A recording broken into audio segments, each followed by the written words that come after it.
understand. And, oh, but you're not looking good. Yeah, I just like to say it's good to be here. I would just like to tell you that we have a couple slogans. Squeegee, could you please sit up, please?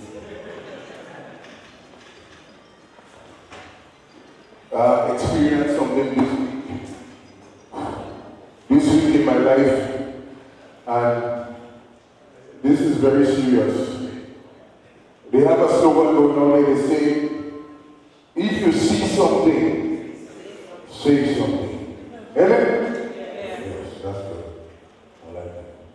So a girl came back in last night, and as she taking out her clothes, I see she have a big rash on her back, so I call the police. But I say, if you see something,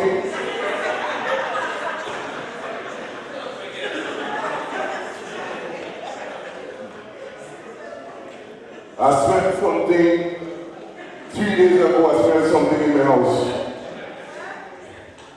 I smelled something burning in my house 3 days ago. So I called the police.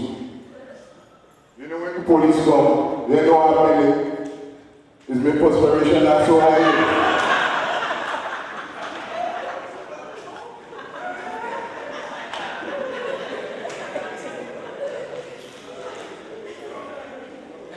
I tell you, you ever stupid people in America? You think so? Yeah, that's stupid. Imagine, I walking up.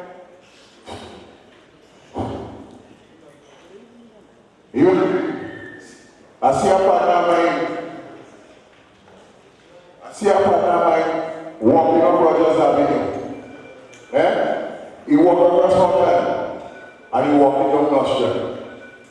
I said, where you going? He said, go down Church Avenue. I said, when you go to Rogers Avenue, why you just walk up Rogers Avenue and go to church? He tell me he can't do that because Rogers is a one-way going up. Oh Lord. Good evening, Queen. Good evening. Where from St. Matt? St. Andrews. Big parish. St. Andrews. I like the Queen and this person. I'm President of the event. And thanks for the award. I ain't still whole night since I get the award. My wife and I will use 6 phones each. We sit down whole night talking about this business. You see, these are good person.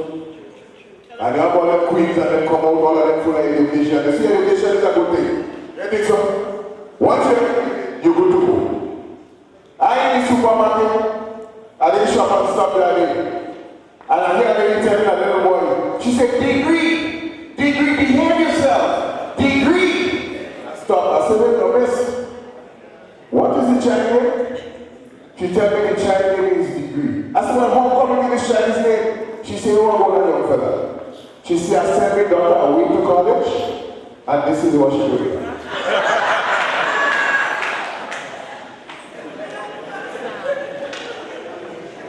Degree. What's up, my Rasta brother? I like my Rasta brother, you know, I gotta say I check on everybody.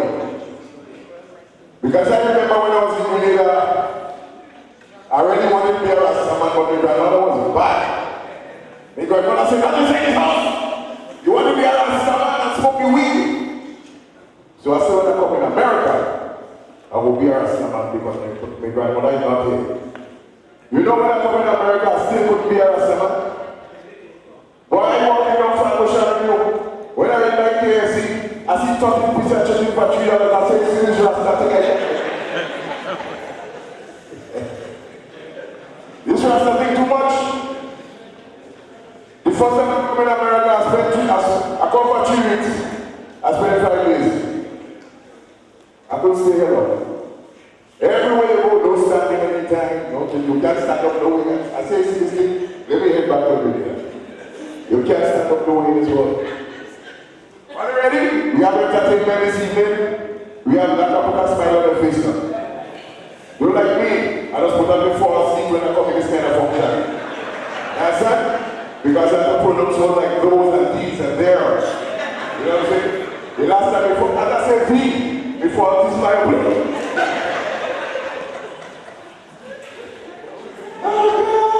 Paige, you ready for us? That's my good friend Paige, man. I went to the last night, but he was last night. Yeah, I know what this is. It's like the fridge. You got the fridge empty. Yeah, I don't need the fridge. Paige, you ready? Huh? Give me number one. Number one. Give me number two. This is not what I'm saying, I was saying. When they start with number one, give me number one, give me number two, give me number two. Hey. Yeah? Low, bring it up low. You ever think they're saying wheel? Expect it, that's it. Wheel. You think it's easy? Well, with this wheel business, last week, that just between me and mother. Now, this is now what we did, people say, Lambert, I don't really want to ask you a business, but you want to know why to sit together?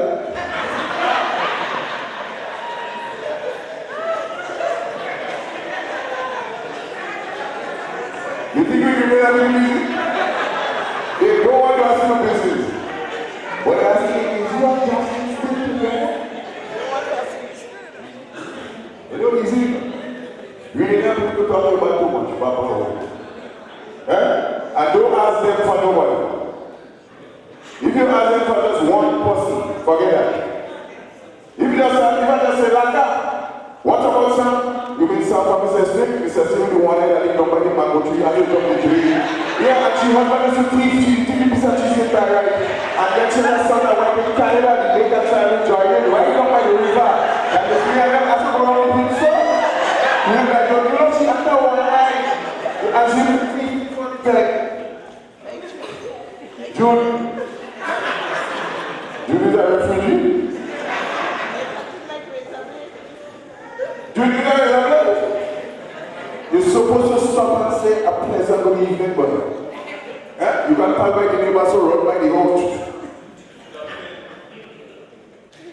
You can't do anything like that. We have the neighbors in the house. We have the things. And right now we'd like to start by introducing a gospel singer.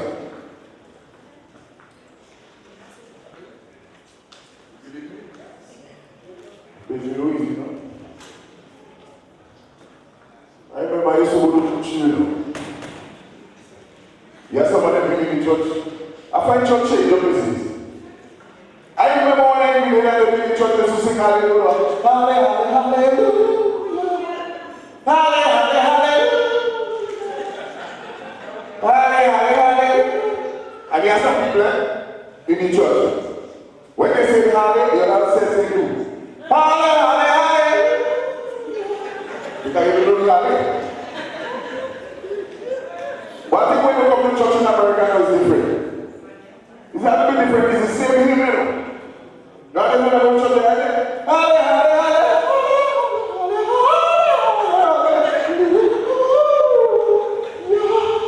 that I fix my hallelujah, don't think. Because singing is in there.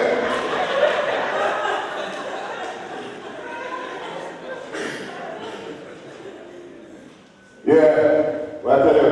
Anyhow, also, before we start, this church in the last time I went, me and my boy went for confession. I didn't know already. I didn't know, you know. This is society tie up. Everybody went straight in, went in, whatever. But me, I know my partner was there. Yeah, so you go and make the confession, you know, and you ever was 59. You walk up to the priest, yes, Father. Father said, what is the confession? He said, I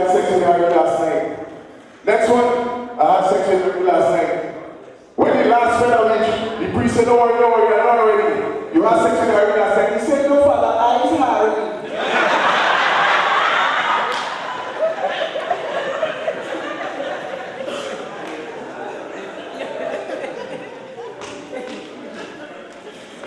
You ready? All right, ladies and gentlemen, I would like to introduce the first act for the evening. Put your hands together for this wonderful gospel singer, Mr. Randall Thomas.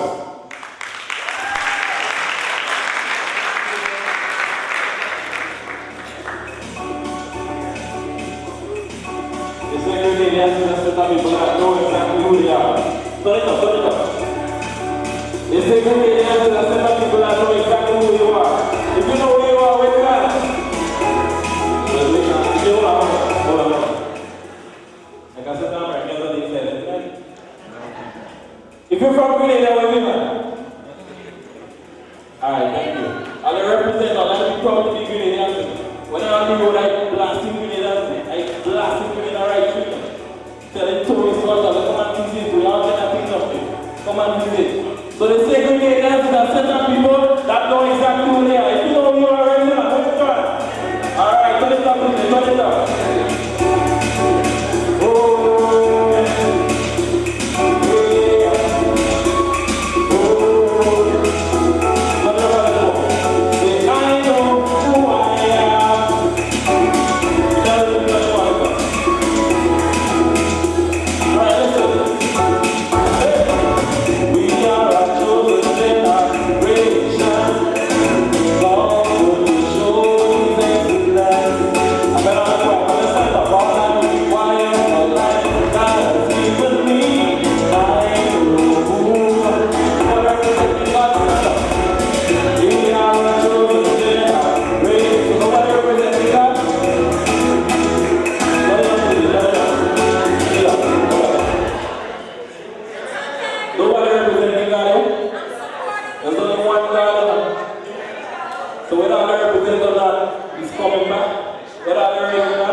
We are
Christ.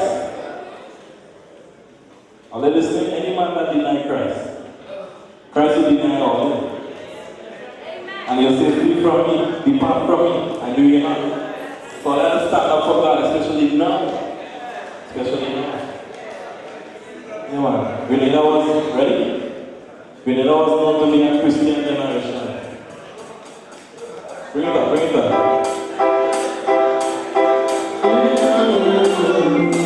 You are God created by human hands. You are God dependent on any mortal man.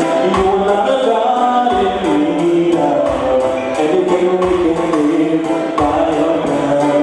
That's just the way it is.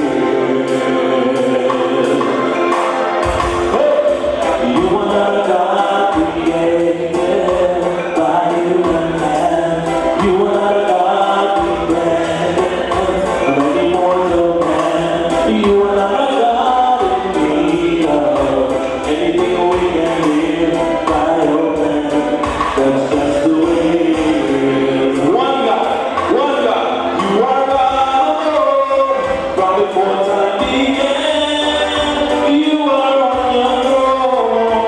You are God alone.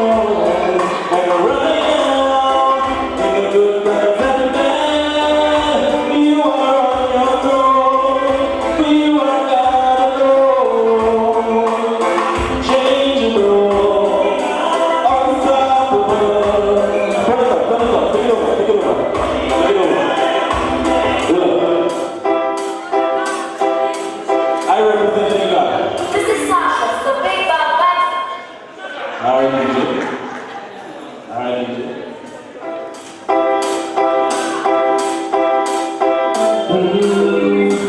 You are not God created by human hands.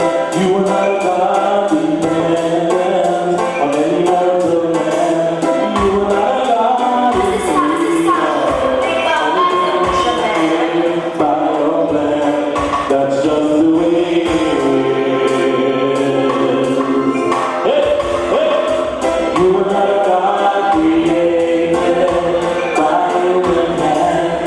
You are not a God dependent on any mortal. You are not a God in need of anything we can live by your plan. That's just the way it is. So you are God alone from before time began. You are on your throne. You are God alone.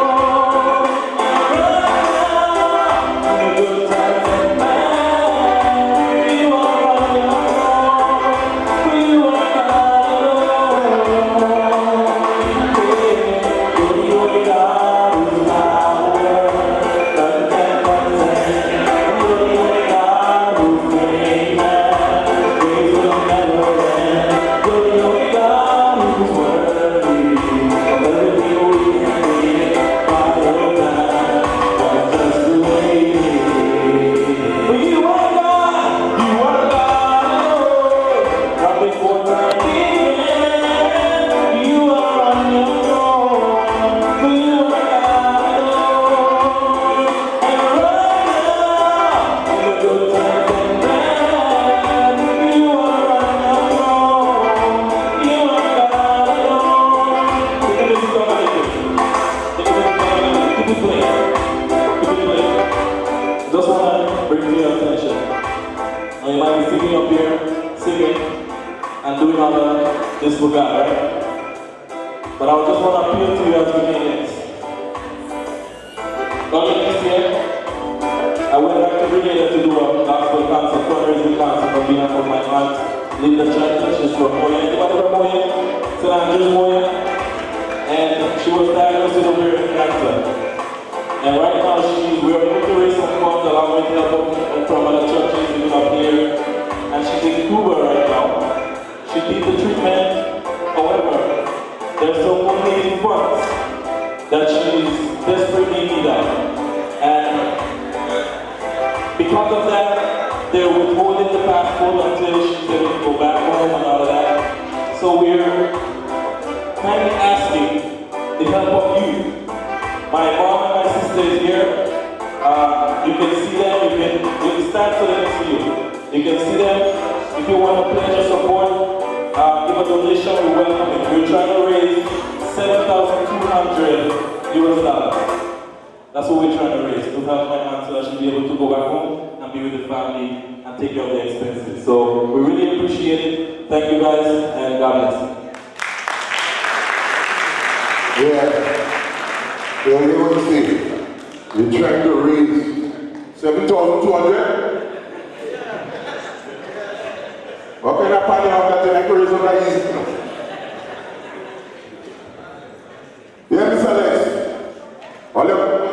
we ain't want to lose focus on what we come here to do. We have attainment, but at the same time, we want to lose focus. You know, we want to get a real deal. If you have land home, you don't want to get your land back, whatever. You know what I'm saying? You pay mortgage for somebody in Grenada, you know, you want to know the interest rate going. You know? So, Mr. June, I want to hold on to that. Mr. Lex, come on then, come, before second that. And the rest of them doesn't need trouble too much. Come. And you see how fat he is? Mr. Lex, you're not about your family. You living by yourself?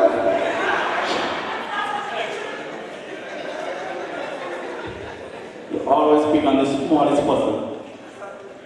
Always speak on every show, every venue. Supposed to. You could have get tall and slim. But you take all this time, you see you eat like 3 bottles. You must eat some food sometime. What? That, you know. It's going to be like that artist tonight. Flexible. It's like flexible, man. They're like not strong and so on. Don't do that, right now. I supposed to hold it up in the day. You just walking through it. You're the right thing, but please. Let me go. Good night. Watch it. Mr. Lex, we want you to sing 2 songs. We want you to sing a whole bag of songs.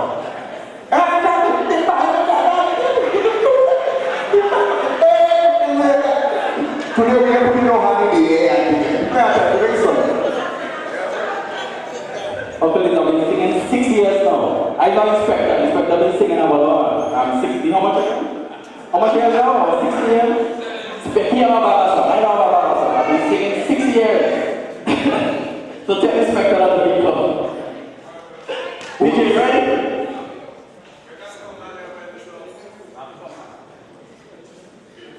Line it up, carry on, call it.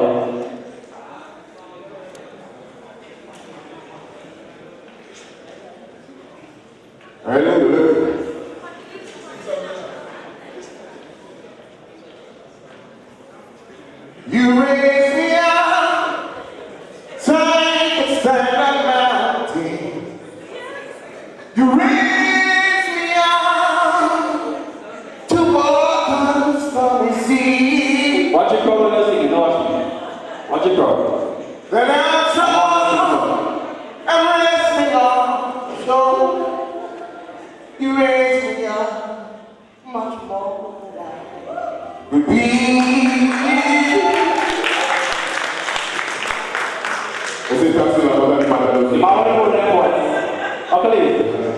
I think you have to get down like you. You think you're more small, you're more clever than big ones like you. You see this side you're more too small. Let me go. Yeah. Different setting. Give me the tune.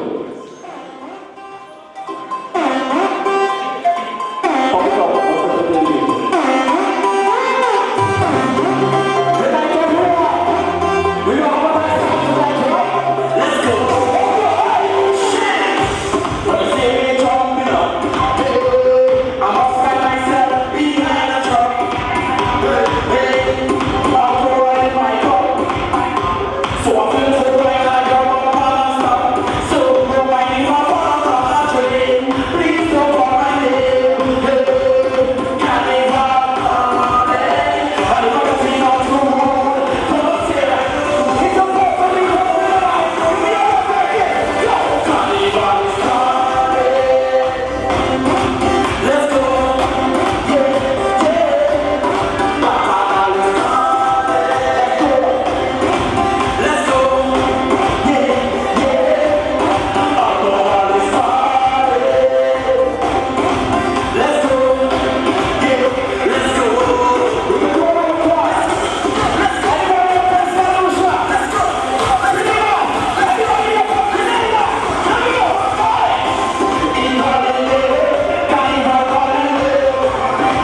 Time for madness. Next one.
You see, one thing about we Grenadians, when I talk about paper, we are very happy people. We are the most happiest people alive. I'm the happiest man alive. Give me the next show.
Just like a fever, fast food punching, and if you drink it, give me the cup. I must have something, I want time, and you know something. Yeah, so you don't tell me, I know when you see me in the past. I jump in and I will be down the hand. I want to live to live, I want to go. Everybody, hey, come on, what's that?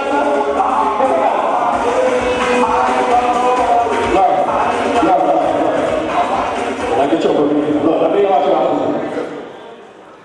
Anytime you come back, you'll sing this song. You can't let back the winter. When you come back, okay, I'll find out what's singing. Take out the glasses, it was my weather. Take it out, it was my weather. This came from the this morning. See, let me take the glasses. You know what I'm saying? I had to floss my neck. This came from Alabama. I had to floss from the water people. You know what I'm saying? So, everything good. We thank you very much, Mr. Lake. We know you have talent, but we have to go. Thank you very much.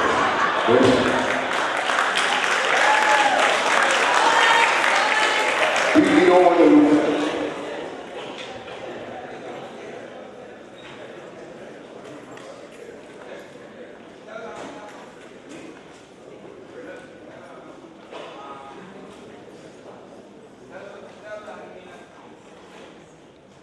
I mean, now you wonder. Yeah. I mean, Jude wonder. Jude wonder. Yeah. These days, you know, you're thinking that something. We have this when he sing that song, nobody said they know what he's saying. You know. These young people and them, I don't know. I tell you. You know what he's saying? You know exactly what he said, right? You know exactly what he said? Because you're young, like what? This is when they go to the carnival and they're going to gym first. You know what I mean? Before you supremacy, you are deep,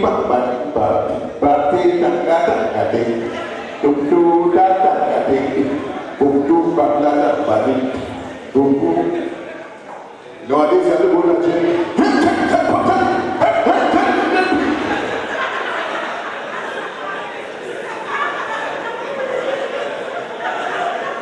I don't know what I say, but you just see everybody going up your so everybody keep going. Life change, right? You ready? Almost. The next performer that can bring on stage is from the island of Jamaica. Yeah? And this is a brother who is a producer, writer, singer, musician.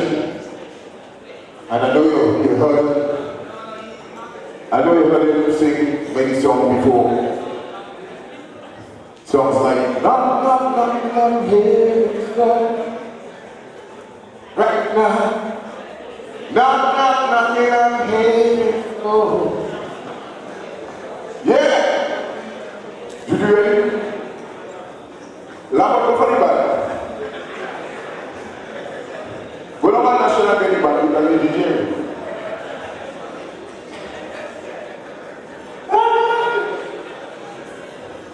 Let me go. You see computer? Everything is good. Technology is good. But sometimes you just can't throw away the old for the new. You see now? Computing on this time. Yeah.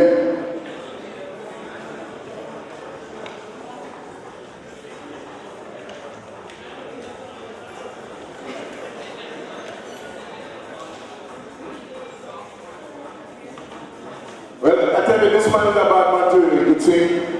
This man could sing a cappella. I don't even sing only tune and a cappella.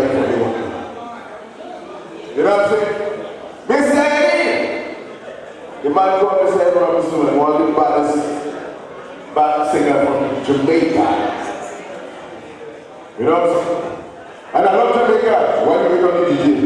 I love Jamaica because Jamaica is the most plumber in the world. Because every time you meet a Jamaican, the first thing they say, water go on. The most plumbers. Ready? Say, are we ready? Say, are we ready? Ready? Ladies and gentlemen, coming to the stage is one of the baddest songster, a singer from Jamaica. Put your hands together for Mr. Ed Robinson. It's the man.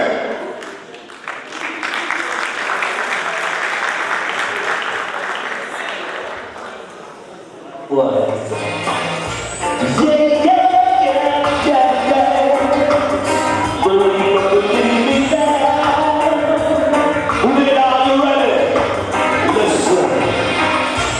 You think I love you for just one way.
Not even one spot where you can smoke, so it's a school, right? Yeah, man. Listen, hold it. Selector, he's a Russian, you're not from Grenada. When you're Russian, okay? You got to be Russian. Anybody in here under 25? Wanna see? You know, so now I always love Grenada people that never lie to me and just lie to me. If you're under 25, you're not going to remember this. You probably just hear it. If you're over 25, let me see the hands. A bunch of old 14. Don't even worry about it, Dada. Listen, now Mr. Russian, you can rush.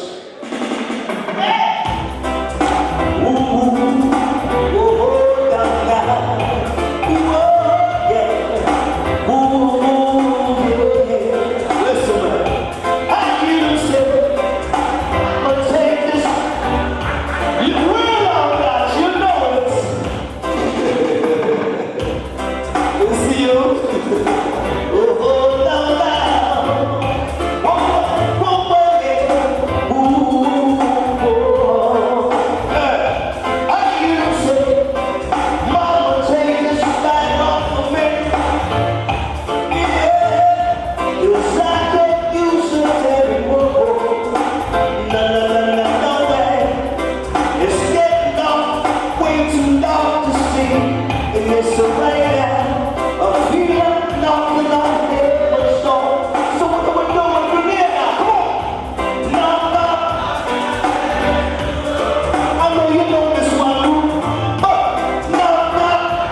And we ain't sticking because we're getting ready to start soon.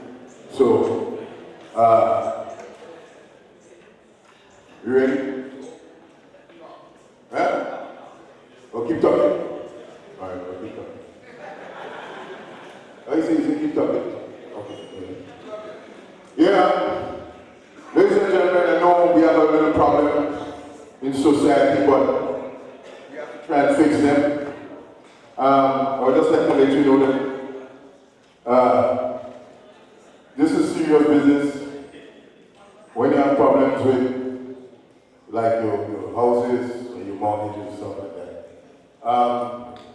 Yesterday, to be exact, my wife and I was driving on Grenadian Avenue, and we see a building, like the building want to fall, and I said, look, this building falling down, and she said, no, Hercules, it's the bank that put a lien on it.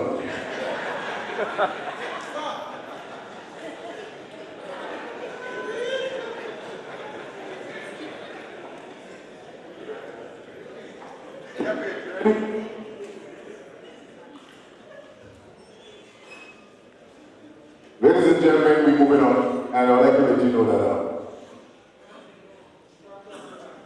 the artist about to bring on right now. This artist has won everything in Grenada, Carrico, and Piki Mandi, and the little piece of island that's ethnicity from what they call the Grenadian. You ever wonder how segments get in Grenadians? You ever find Grenadians some closer to Grenada? So you can be segments in the Grenadians. Eh? Move it back. You understand? As a matter of fact, I think segments should be ours. Because it says segments was stick on the Caribou one time. Anyhow, ladies and gentlemen, as I said, I'm presently meeting Mr. Zingo. As I said, that the artist about to bring on stage, this man has won everything, who are people by me. He won everything, I don't know, I need no title. Road match, king, I think he goes for queen too. Yes, put it in the for the one and only Mr. EGP YOBTYC, Mr. Elon Musk. Gilbert is the man.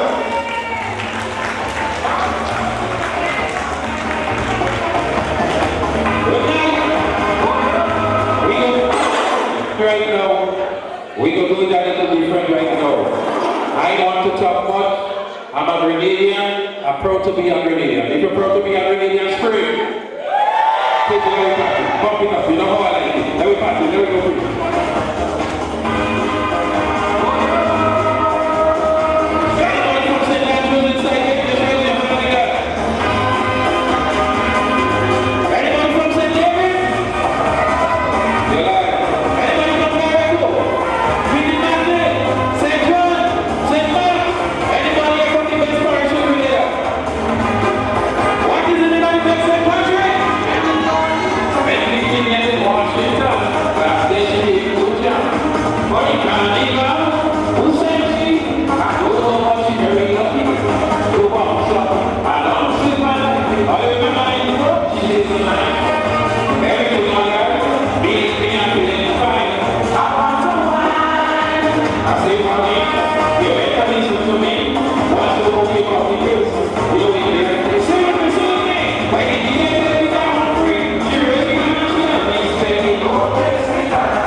Grenada for Carnival this year, raise your hand, let me see you. All the ones who this year, raise your hand, let me see you. Lord have mercy, I see a woman putting up she hand like she has stroke. If you was home, you buy your one ticket to home and but you okay? I will play and show the people love. Let me see what you're doing. Page, pump it up, bring it. Now, take it right up. Take it right up. Zingo, don't let me and you follow. Tell the man me and you know. Yes. Communicate better than that. You know how I like meeting. Yes, I don't want to stay long here. This is not my night. I'll come here for a moment. Oh, what? Don't get me nervous. How many plays? Let me see if they know. Play.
Thank you very much, ladies and gentlemen. Somebody say, yeah. Right, so this is not my night. Right, now, sweet up, please. You know I need friend. You're looking good, you dress tonight. Come, you think that you know, once it's spotless, you're looking good. Like Bobby's get up morning tonight. Now, this morning.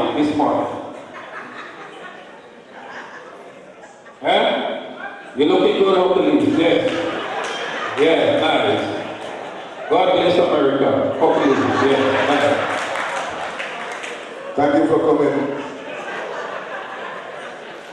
Ladies and gentlemen, I think we're ready to start the forum, so get it organized. Thank you very much.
evening, ladies and gentlemen. We will start, first of all, extend an apology to all of you for the late start because the Prime Minister just came straight from the United Nations together with the Foreign Minister. And you know what's happening in the traffic in Manhattan. Just made a presentation in the UN, I had to leave straight from there to come here. So my apologies to you on behalf of the Prime Minister and the delegation. We will start with a word of prayer by Mr. Rudolph Cyrus.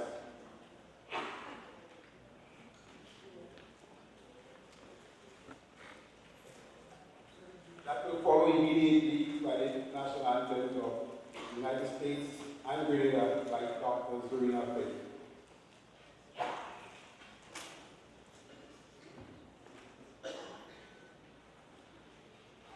Can I ask everyone to stand? If you are not able to, stay seated.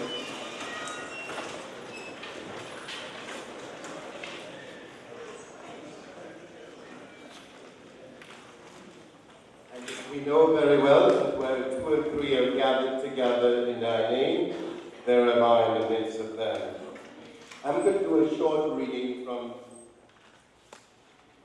St. Matthew's Gospel. The 12 disciples went to Galilee, and to the mountain where Jesus had sent them. And as they went, they did not see him. They worshipped instead. But they doubted when Jesus approached them and said to them, "All power in heaven and on earth has been given unto you. Go therefore, and make disciples of all nations, baptizing them in the name of the Father, and of the Son, and of the Holy Spirit, teaching them to observe all that I have commanded you. And behold, I am with you always to the end of the age." And I want to remind you here that each one of us is a disciple of Jesus. And we are given the same responsibility to go out there and to make disciples. Not only to preach the gospel, but to do other things. Because if you remember that Jesus made anybody that he met that was not physically well, that was the first thing he did. He gave them food to eat. Those who were crippled, he healed them, and did many other miracles. So each one of us, as we pray now, let us ask God to give us the strength so that we would be able to do as we are asked to do, just as the 12 disciples were asked to do at that time. Father in heaven, we are truly thankful for who we are. You have called us here by name, and as we gather, we pray that you would continue to bless us. Bless the Prime Minister and his gathering. Bless all those who have come together here this evening so that they will put into practice what is necessary so that we will continue to build God's kingdom here on earth. We make this prayer in the name of Jesus Christ, his Son, who taught us to pray. Our Father, who art in heaven, hallowed be thy name. Thy kingdom come.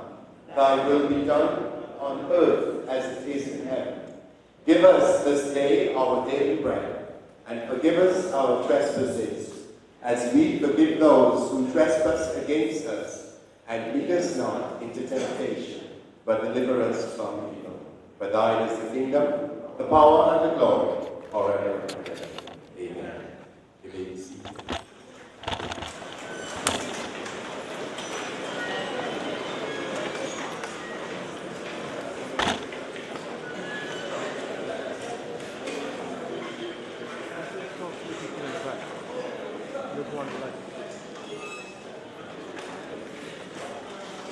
Please stand. Take over the national anthem.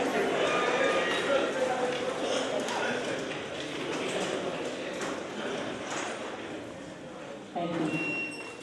Oh, can you see by the dawn's early light what so proudly we hailed?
Heads, hearts, and hands in unity to reach our destiny. Ever conscious of God, be proud of our heritage. May we with faith and courage aspire, build, advance as one people, one family. God bless our nation as one people, one family. God bless our nation.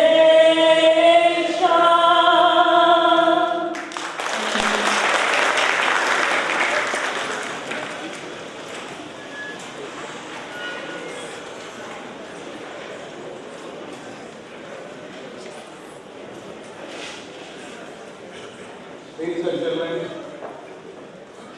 my responsibility this afternoon to chair this meeting. Before we get into it, I would like to introduce the head table.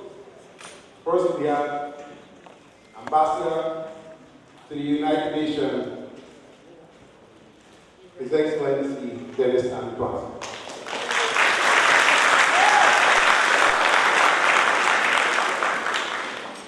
Just walking in time. The Ambassador to the United Nations, Honorable the United States, sorry, Dr. Angus Friday.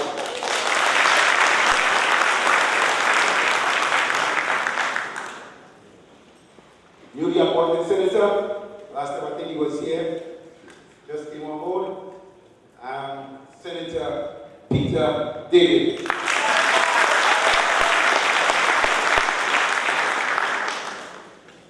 And last time, the lady was here, she was the Minister of Health. And today she's the Minister of Foreign Affairs, my boss, Honorable Karis Moyer.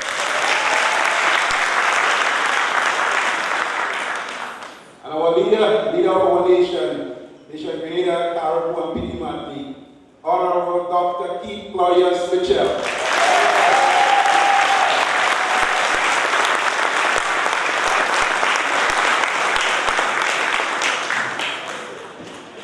Ladies and gentlemen, I'd like to ask one of our youth, young lady, recently crowned Miss Grenada USA, Kadisha Batiste, to give us a welcome remarks. Kadisha, give her a round of applause.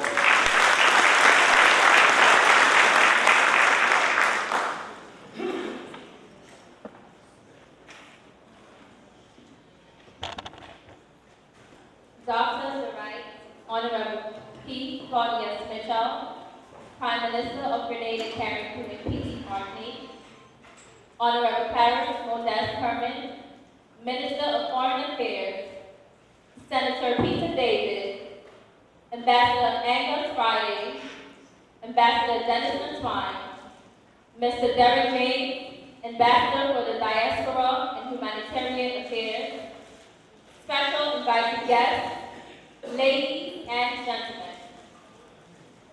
On behalf of the diaspora here in North America, I am honored to be given the opportunity to welcome you, Dr. Mitchell, your colleagues, and by extension, each and every one of you, to this evening's proceedings. Our Prime Minister and his team are here today to keep us abreast of the issues of what is happening in our homeland Grenada. Dr. Mitchell, as Prime Minister of Grenada, Caribou and P.T. Martini, I know your job is not an easy one. However, you have demonstrated effective leadership and thus continue to earn respect by your fellow citizens, cabinet, and the government.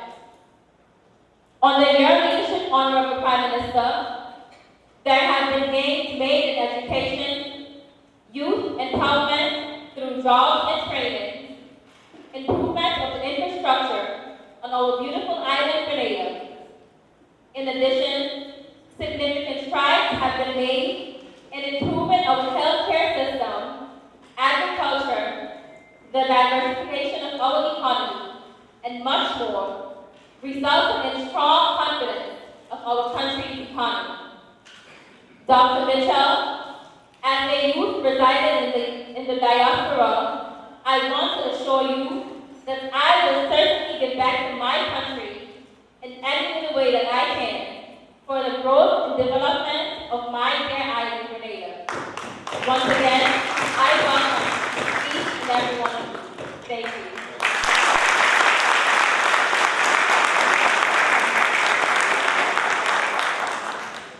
Certainly, Grenada has a bright future. Give a round of applause, please. Thank you. Ladies and gentlemen, as the Prime Minister's team journeyed from Grenada to here to update us on the development taking place home, I have the privilege now to call on the Honorable Correspondent, Minister of Foreign Affairs, to give us her remarks on the development that she sees from our nation. Honorable Correspondent.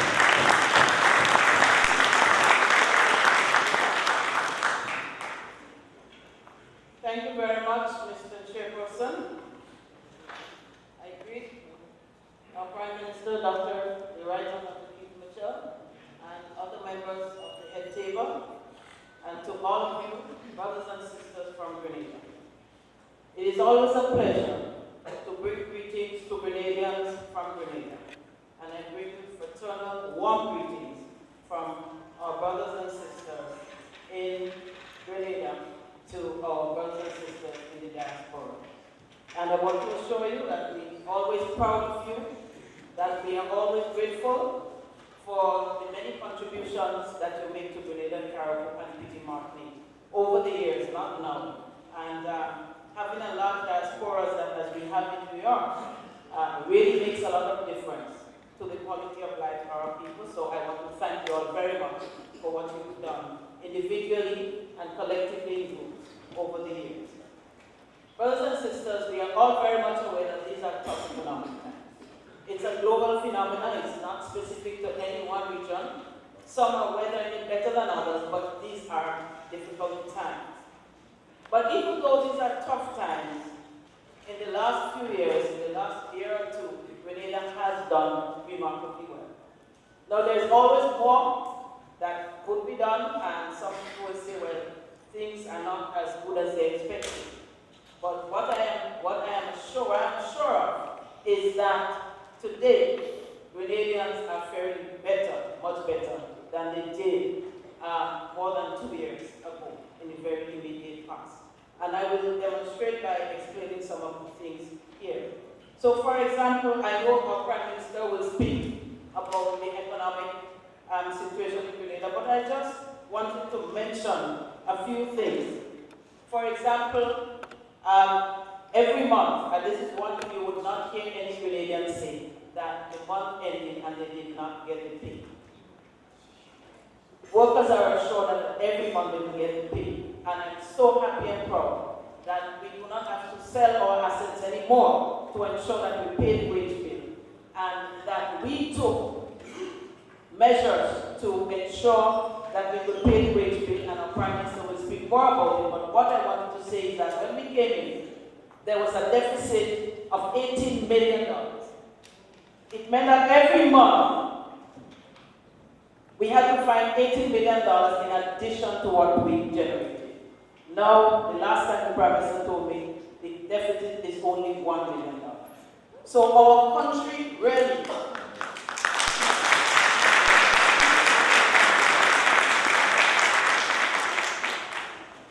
through collective work, through the leadership of our Prime Minister and the determination of the government to do things right, you cannot be spending more than you're earning. And therefore we had to cut on expenses and to look at other ways to generate. And because of that, things are significantly better for all of our people. Brothers and sisters, whatever we have done, whatever tough measures we have taken, this has caused the eyes of the world to be on Grenada. Because people are saying, if you ask enough for something, then you must make sacrifices for yourself. And I want to applaud our Prime Minister and Minister for Finance, but very importantly, I want to applaud the people of Grenada, I call them Team Grenada, for understanding the cause and coming together and making the sacrifice, the shared sacrifice, so that we can earn the respect of the world. And I say that in the context that so many other countries now are willing to partner with Grenada in so many areas. They are willing to look at measures, economic measures to help Grenada, and I will leave it to the Prime Minister. But everywhere I go as a Minister for Foreign Affairs, people are in high praise of your country. And I want you to understand that so you can be proud of what is happening in Grenada, Caribbean, and PT Market. A few weeks ago, I traveled, and when I stopped off in Trinidad, and the protocol officer was there with a nice clipping from the IMF, who was high in praise of what Grenada was doing. And she said to me, even with all the oil we have, we are not recognized for our economic achievements as your country is doing. And she gave me that clipping.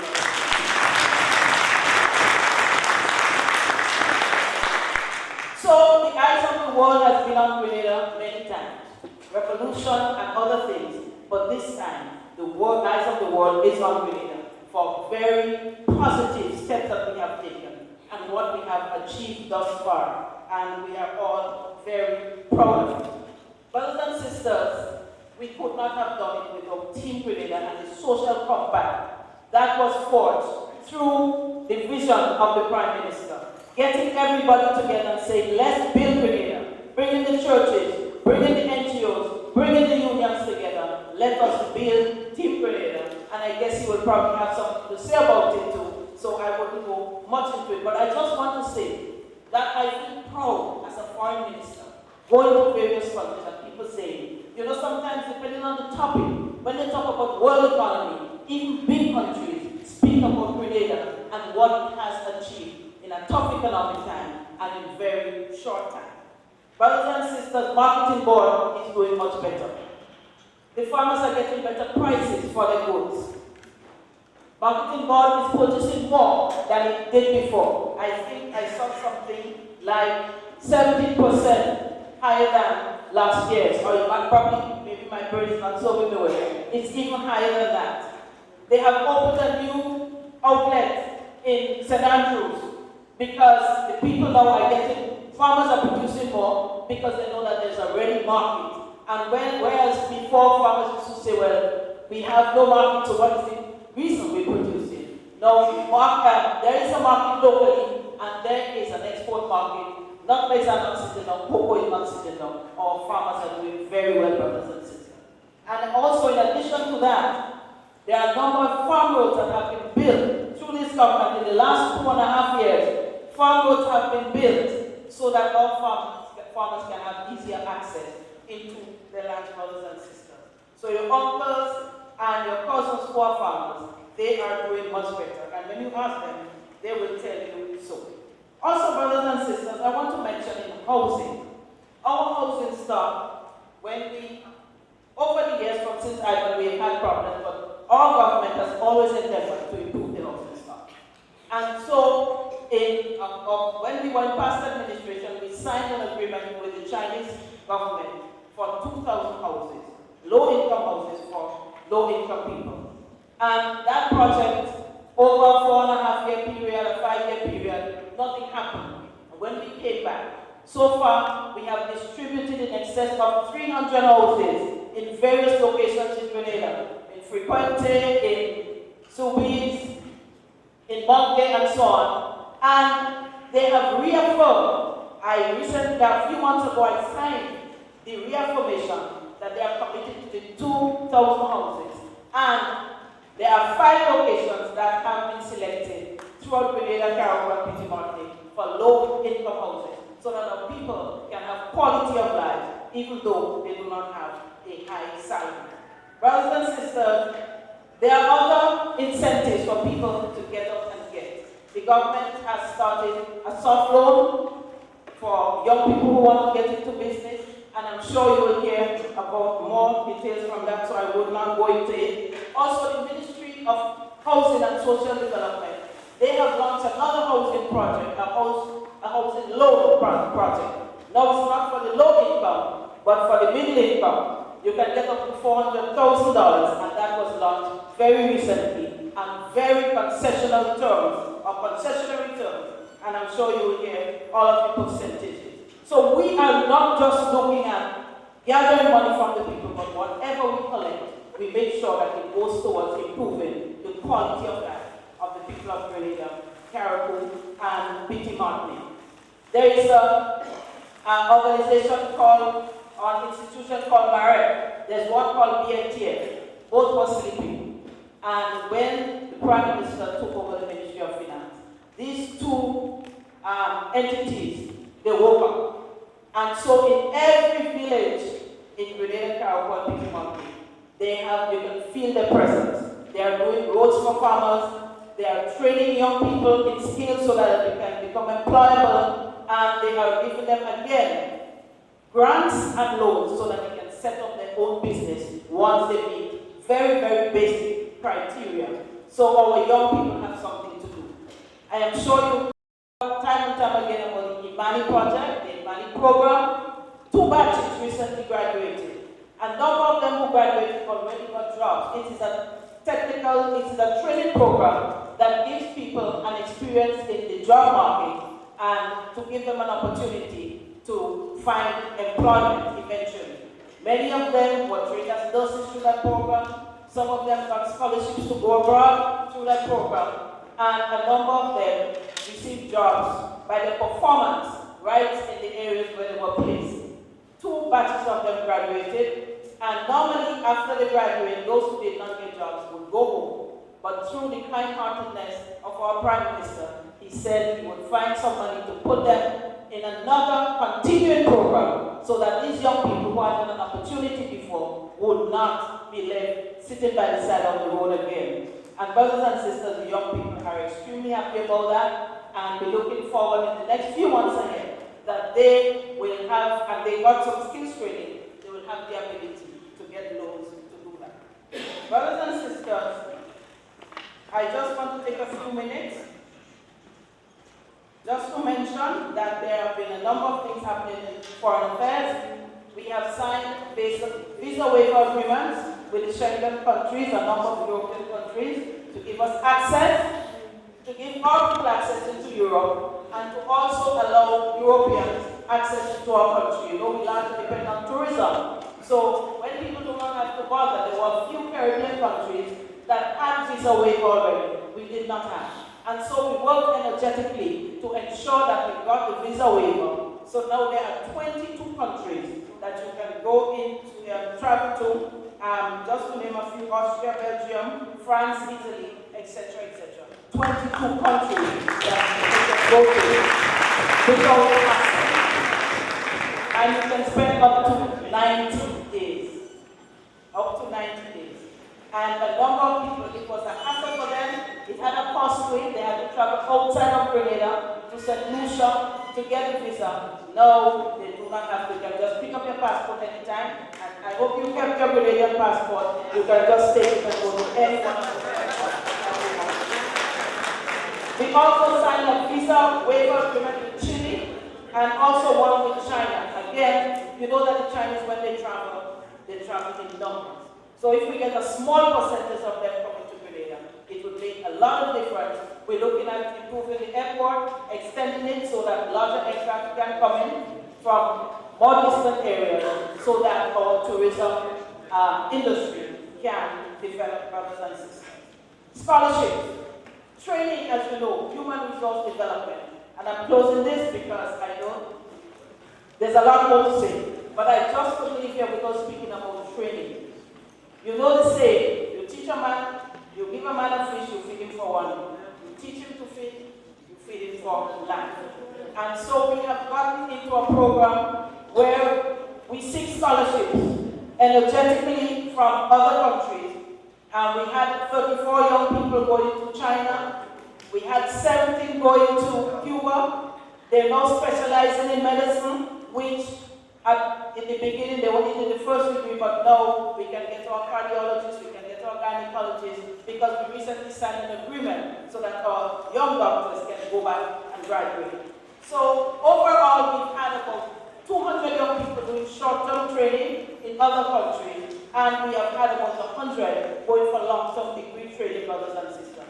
We're looking after the young people of Grenada. We are committed to improving the quality of life of those people. And we know that when they come back, doctors, engineers, whatever, Grenada will be a better place for all of us.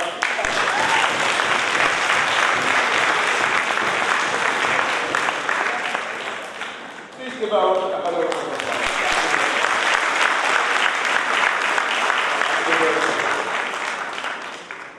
I want to take this time to recognize our own countryman from the representative of City Council, District 45, Brother Jumani Williams.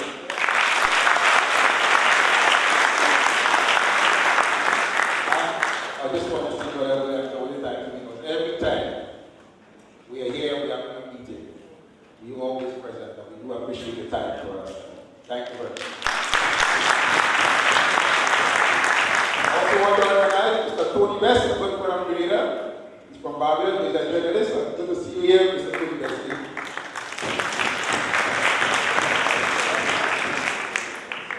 Ladies and gentlemen, we now move on to our second speaker. He is former Foreign Minister and one of the newly members of the government as a senator. I want to welcome him to the podium, Senator Peter Davis.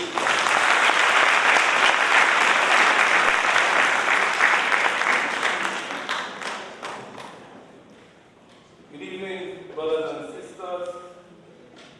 Prime Minister, Honorable Mitchell, Minister of Foreign Affairs, Ambassador Friday, Ambassador to the United Nations, other distinguished colleagues here this evening.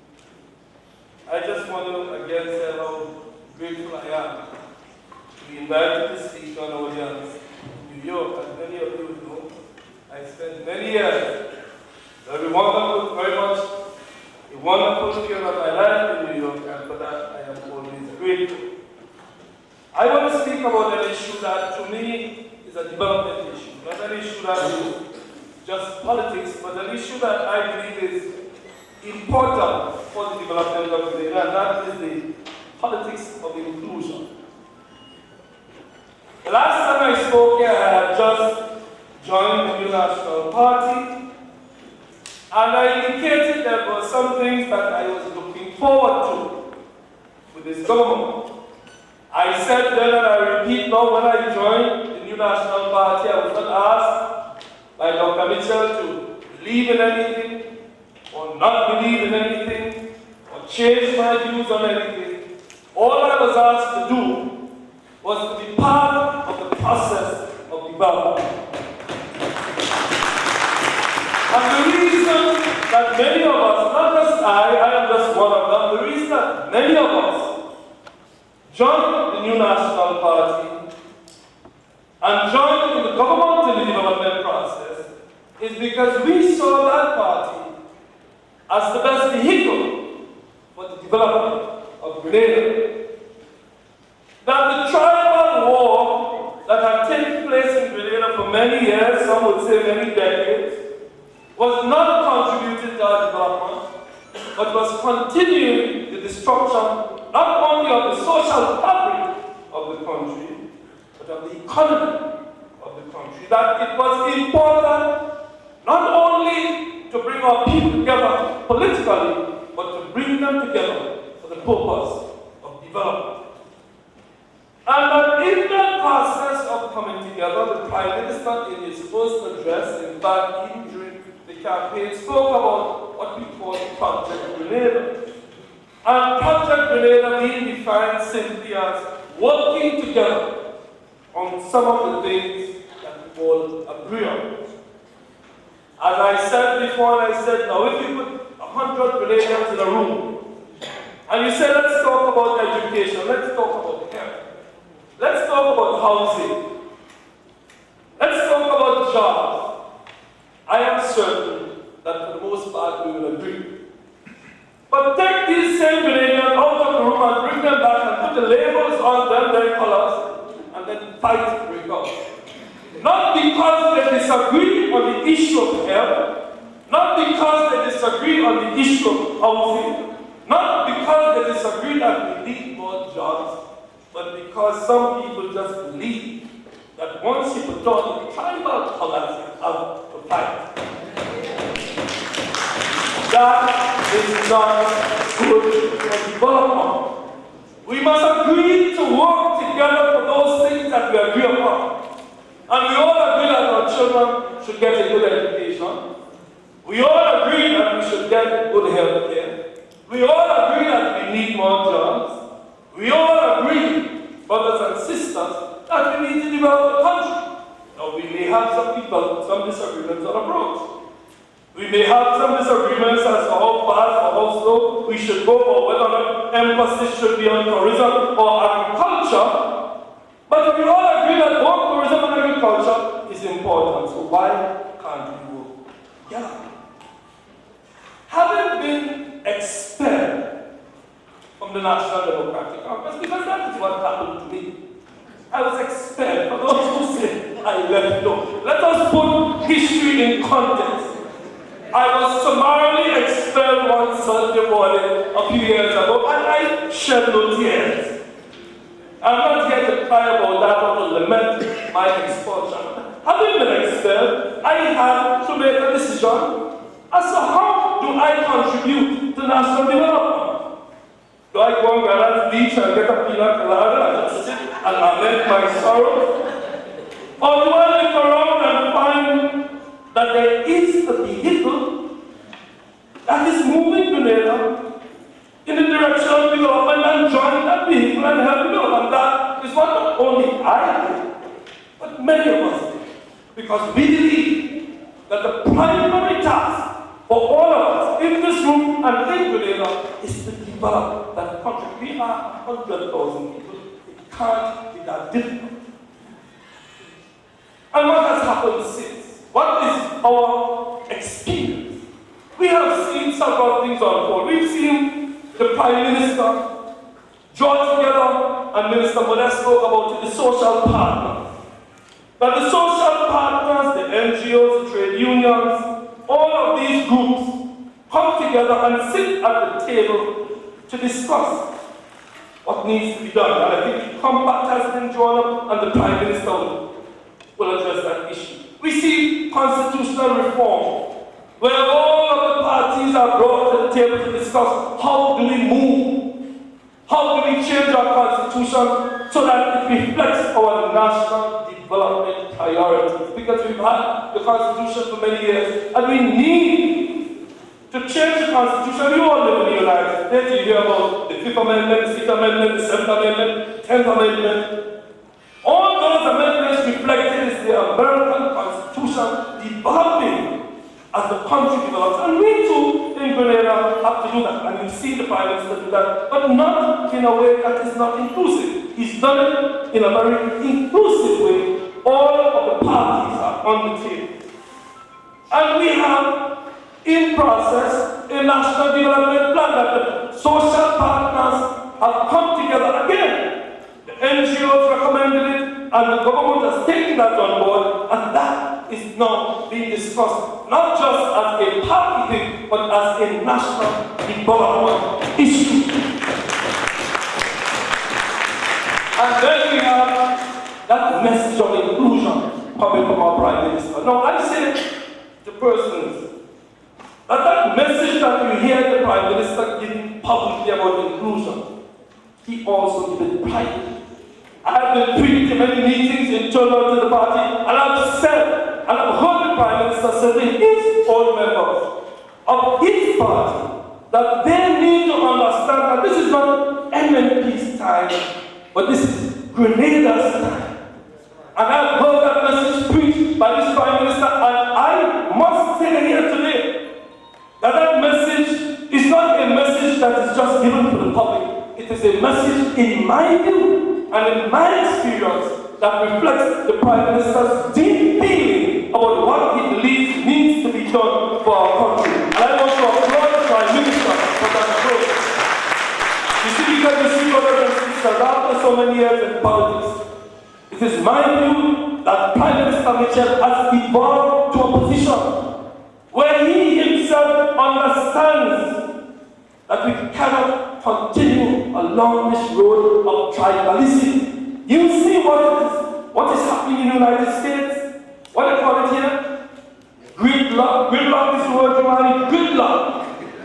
They call it gridlock in the United States. We call it tribal war. It's the same effect. Nothing happens. So this Prime Minister has decided that we need to move beyond that. And then you see the bold decisions that he has taken on the economy. And he will speak to that. Some very bold decisions that some of us were afraid to take when we knew it was necessary. But what was done? Why is it today that the Grenadian people are moving along in a way that is supportive of the government? Because the Prime Minister has explained to us why it is necessary for all of us to make sacrifices for the development of the country. So he's not saying everything is rosy, he's saying we are moving. But we need to make sacrifices so that our country can develop. And then we see an independent foreign policy where the Prime Minister has been bold to take decisions not based on any ideological position, but based on what he believes is important to the country. And then we see a focus on our young people, the future. So when we see all of that happening, we know that there is a commitment on the part of this government to build. And today we have an improved economy that the Prime Minister will speak to. But I think the important thing that is what I call a political peace and stability. A very good friend of mine, was a very senior member of the revolution, came to me about 2 or 3 months ago and he said, Peter, you know something? This is the most peaceful political period that I have experienced in the history of Grenada.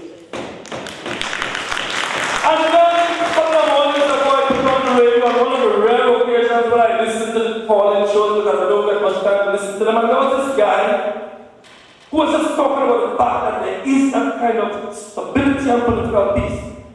And the truth is that political peace and stability is important for us to get the job done. It is so existent that some members of our society who do not want that kind of political peace, as we say, listen to them on the radio last week, boy, people must march, people must get up and stand up and fight, and ask them, march for what?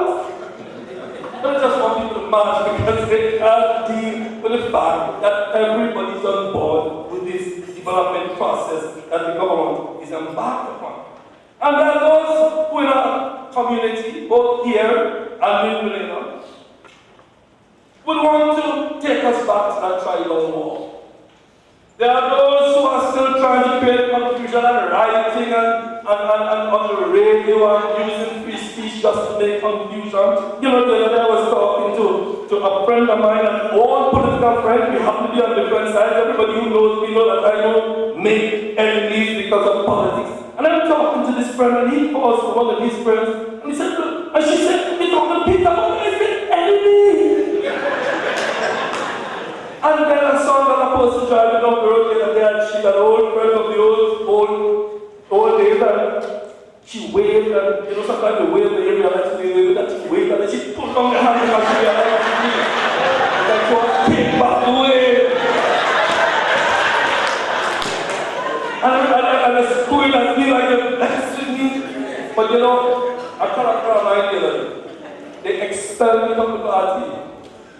I know they suffer from a tabanga because they want to, but they can't have me back. They can't have me back. They'll throw me out. So those who would want to continue the attack, those who would want to continue to joke warfare when there is no need for it. You see, the truth is, brothers and sisters, comrades, that there is political space in Grenada for everyone. Anybody who has an idea, and I say to persons, don't take my word for it.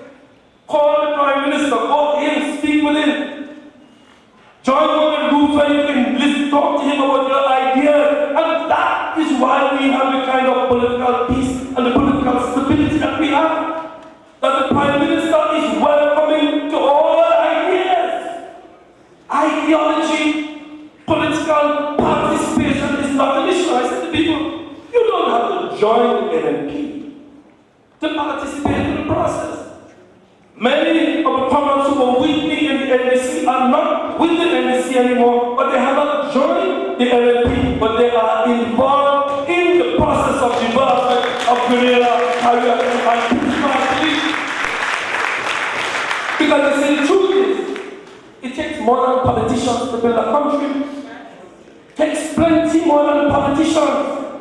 I am sure most of you here today are not members of a party, but you know what brought you together? You are all Grenadians. And that is all you have to be to join this process. So my view is that Dr. Mitchell focused on two things: national development and national unity. It's a genuine desire to build Grenada, Carriacou, and Petit Martinique. And I want to thank him for that, because I think that at this stage of our development, after years of bantering back and forth, we need that more than ever. So I want to end this evening by saying that let us come together. The diaspora is as important a part of Grenada as any other constituency, organization, or sector in Grenada.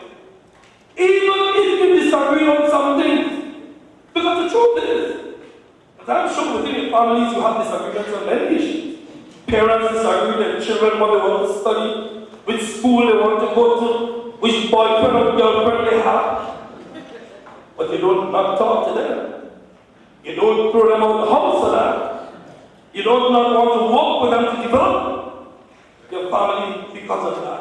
So the fact that you have differences of approach should not lead you to not be part of the development process of our country. And remember, as I said, you don't have to be a member of NNP to be involved in the project we call Project Grenada. I chose to join the NNP. But as I said earlier, many of my friends have not. But that has not caused them to be not involved. So I urge you, brothers and sisters in the diaspora, to listen to the message, to work together. And I want to thank many of you. Grenada, we have I guess if I was to talk about it, we have a nice calendar. Plenty people, oh Lord, I never see so much.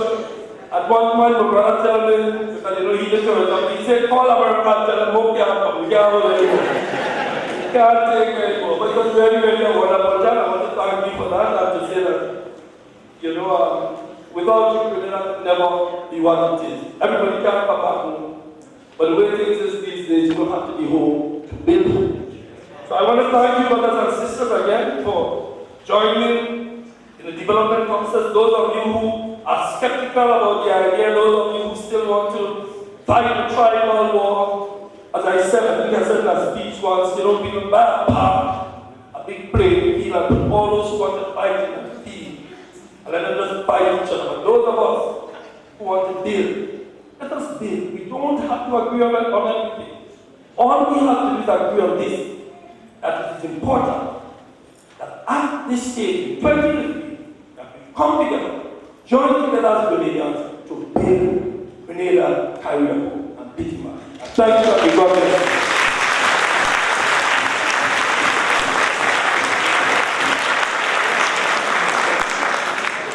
Thank you, Brother Peter David. And Brother David said that there are a lot of people home for Carnival. I want to tell you, we want a lot of people home next year for Easter. We have character games in Grenada. Come March 25th on until March 27th. And following that, we have Pure Grenada Music Festival from the 5th of April until the 10th of April. So when you go down for the character games, stay one time for the music festival. And Steve Paul will be there for the music festival. So make sure you book your ticket. In fact, I booked already, and the flight costs $456, so you better get yours now. JetBlue, $456. So check yours now. So brothers and sisters, as we move along, I would like to ask the ambassador to the United States to come and introduce our next Dr. Angus Friday.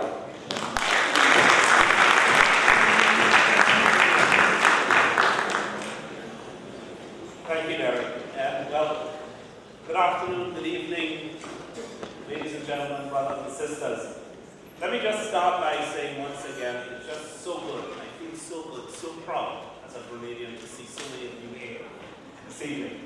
And you know, when we talk to all our friends in the diaspora, and the pride that they feel for Grenada, and knowing what I know in terms of the contributions that you continue to make, not just on evenings like tonight, but the contributions that you continue to make in your daily lives to our folks back home, I want you to know that we appreciate it very much, and I want to thank you for that.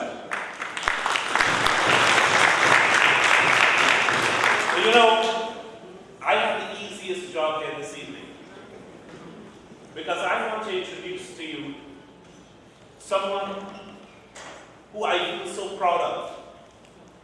You know, in the Caribbean and in the Caribbean, when I walk with this gentleman, the amount of respect that we get as Grenada for the leadership of our country from our other Caribbean brothers and sisters, it makes me feel good to be in the position that I am and to feel proud of the type of Prime Minister we have.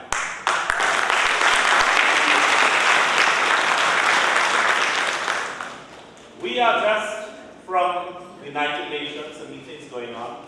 2015 is a very big year, and we're here to talk about sustainable development for the entire world. And do you know, the United Nations Secretary General has called and has chosen our Prime Minister to speak on this important issue of sustainable development and climate change for a particular reason. Grenada has stood out in the way Prime Minister has been able to take a country from where we were on the morning of 7th of September 2004 after Hurricane Ida, and was able to build the country back better. And as a result of that, the United Nations Secretary General is inviting time and time again our Prime Minister to come to these meetings and to talk about the Grenada experience. But not only that, at our meetings in the World Bank, Grenada is being built back better once again. We have the Managing Director of the IMF and the Deputy Managing Director of the IMF. When we follow the Prime Minister into these meetings, the IMF feels so proud of what we have been able to achieve in terms of rebuilding Grenada, in terms of its fiscal status and structural readjustment. That is a great sense of pride for me to be part of Grenada and to be part of this process and to be part of the development process going forward. And so it is not just for the Prime Minister about doing these things for the accolades. Our Prime Minister uses this platform to ensure that we can get more and more help for Grenada, get more and more help for the development process, for education, for health, and for some of the key things that we're doing.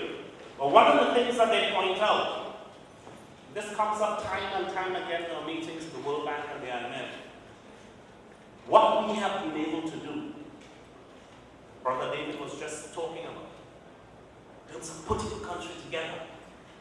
That is something that the IMF and the World Bank feel particularly proud to see, that the way our Prime Minister has been able to do that. Because around the world, where people do not come together, it is impossible to get development. And here in Grenada, this is something that we have been able to achieve under the unity agenda, under the leadership of our Prime Minister, Dr. the Right Honorable Keith Mitchell. And so, folks, this is not guesswork for our Prime Minister. We have a highly educated Prime Minister. He went to presentation brothers college. He went to UWI where he got a bachelor's in math and science. He has a master's from Howard and a doctorate in statistics and mathematics from American University. Ladies and gentlemen, we all feel proud. Welcome to the stage, Dr. the Right Honorable Keith Mitchell.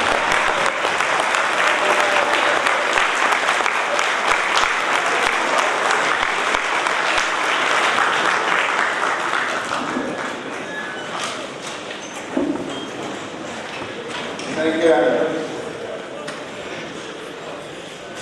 My sister, Foreign Minister, my brother, Senator, distinguished ambassadors, all my friends, Brother Yvonne Williams, all my sisters and brothers,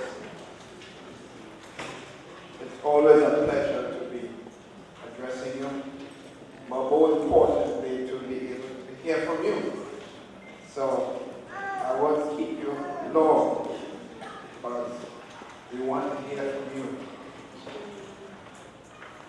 We already apologize for being late because we came straight from the United Nations activities to be here, and I leave tonight.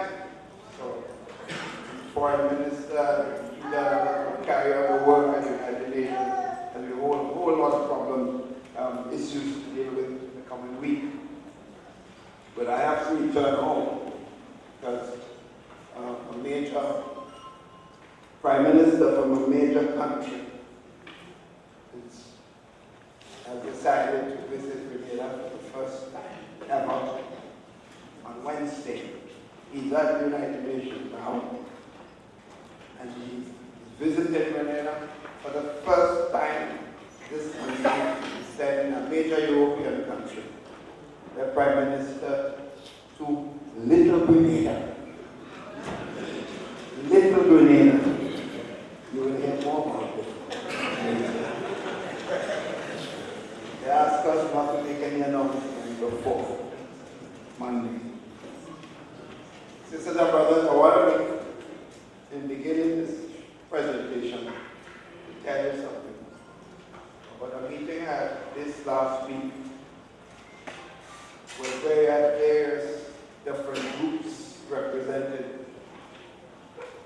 And in that meeting, one of the representatives from one of the organizations said, "I'm a Grenadian." And that was his response to another representative who said, "I'm a Morrisite." So I was sitting in the chair and I said, "I'm a Morrisite and a Grenadian." In other words, I believe we represent all sectors of our society. To some extent, aspects of what Morris did, I admired it, and to some extent what Gary did, I also admired it. In order both, their both ways made significant contribution to the development of the country. That's something we must always do.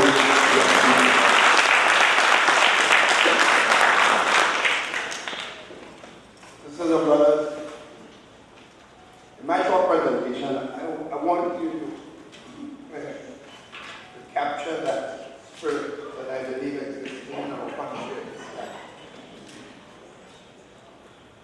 I had the experience last October of visiting the Vatican with the President Pope. And I visited with two popes before, that's the third one. And I left there with one clear understanding.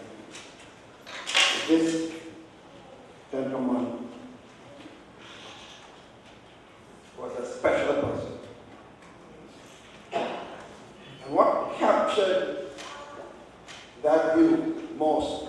There's two things he said in the meeting with myself and my mother, who was 3 years visiting the Pope at the time too. He said this. We are discussing issues, and the issue of the rights, gay rights, and who has been conformed to what our normal lifestyle is supposed to be. And he said, Prime Minister, who am I to judge people? He said, I may not agree with their life, but judgment is not for me. Exactly. That's for God.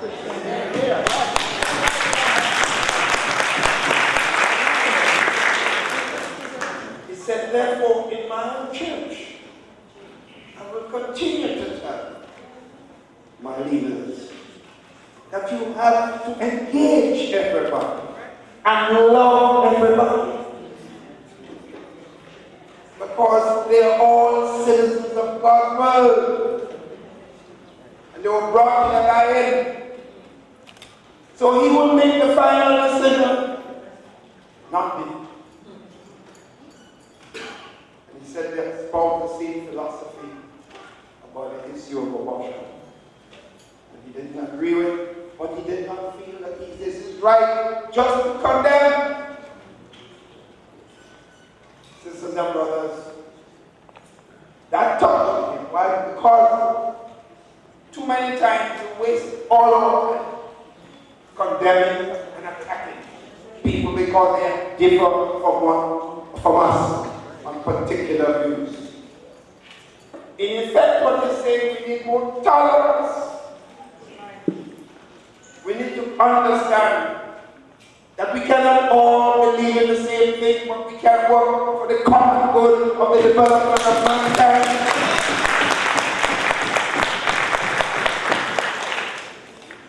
This is a brothers and message all of us have to take on board. This is not just a message for those of us who are here, all of us. That's why we only serve. I think this spirit is what is guiding what is happening in Grenada. And that is not just a Christian philosophy and spirit. Sisters and brothers, I honestly believe that Grenadians as a whole, Catholics, Humanitarians, have come to understand that this spirit we must continue to aspire, building and working together. We will have our religious differences. We may have our cultural differences. We must have, in a democracy, political differences. But we must learn to work together. Our children and grandchildren's future is fundamental. And that's why I am clear, sisters and brothers, that my message this evening will be consistent in that area. My friends, when we looked at our economy when we came into office, we could have played games with it, what was happening. But we recognize that the future of our children cannot be compromised, and the altar continuously so of political expediency. We must take the hard decision and be honest with our people.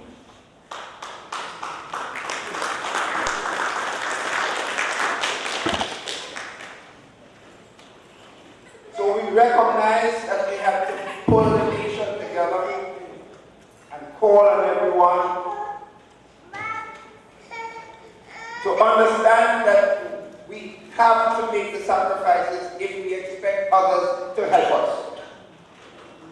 It was not easy, because I one fundamentally believe that the lower taxes that you ask people to pay, the more room they will have to do things that they want to do, whether it's educate their children better provide the best health care, to have the best quality homes. The more they have, the more they will do those things. So when you are taking too much from them, it is not necessarily something that can be applauded. But there are times when we recognize that we may not have a choice.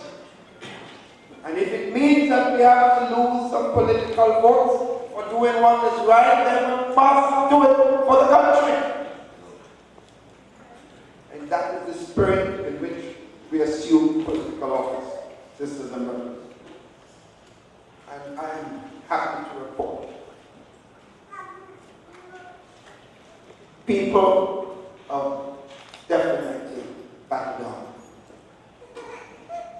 Some people was tough because things were tough already. But you know what has happened, sisters and brothers? We come from a situation, 4 years of negative growth. Selling assets to pay salaries, try having a business, and every month you sell a piece of it to pay the workers. He had only run the business. So, today, sisters and brothers, our sister mentioned already that that's not the case. In 2013, what we did in the face of the fiscal deficit and problems that we inherited, we reduced taxes on building materials because we say construction sector is an important sector that measures economic activity. And we saw an upsurge in building activities in the country, sisters and brothers. So that we moved from negative growth in 2012, when we assumed office in February 2013, it was part of the year, we had a growth of over 3%. That was the initial estimate, and by the time the end of 2014, it was measured to be almost 4%. That's the first time in 4 years. In 2014, sisters and brothers, the statistics have now just come out. We are now measured a growth rate of 4.8, the best in the Caribbean region after 4 negative years.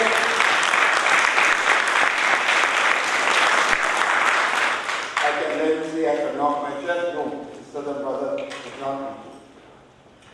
You know who did it? The people of Grenada, Caribbean, and PM. In effect, the workers and everybody. Sisters and brothers, confidence level is lifted in our country. That's a fact. Businesses, I had a meeting with the bankers, all the managers of all the banks, just about 2 months ago, just before I left for Europe. And without exception, every one of them said they have seen serious signs of economic activity, serious signs of mobility in terms of activity in the country. People coming forward and seeking to expand homes, to build their homes, to expand businesses, to build new businesses. They said to me, and I'm talking about all the managers, they said in between a certain period before that, businesses were renting places and were refusing to take risks to expand. All of them are coming for loans to build new facility and in some cases to expand. That is a sign of confidence. Sisters and brothers, you cannot build an economy and you cannot expect serious growth depending on the foreign person to invest. If the investor from outside sees local people not willing to take risks, he ain't coming. Unless he's coming just to take. Not much to give. And that happens regularly. So the local Grenadian activity and initiative must be a good sign of what is coming in economy of the country. The hoteliers, one hotel tell the Prime Minister, well, nobody tell you they're doing well. All of them was in trouble. Now they're making profit. Most of the workers that were sent home for 4 years, because most hotels are operating under less than 50% of the usual staff, have rehired their staff and in fact have hired additional staff. In other words, sisters and brothers, things are beginning to happen. We are not where we should be. We are far from where we should be.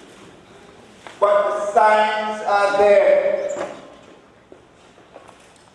And more so, one of the fundamentals that is driving this is the whole question of peace and calm prevailing in the country.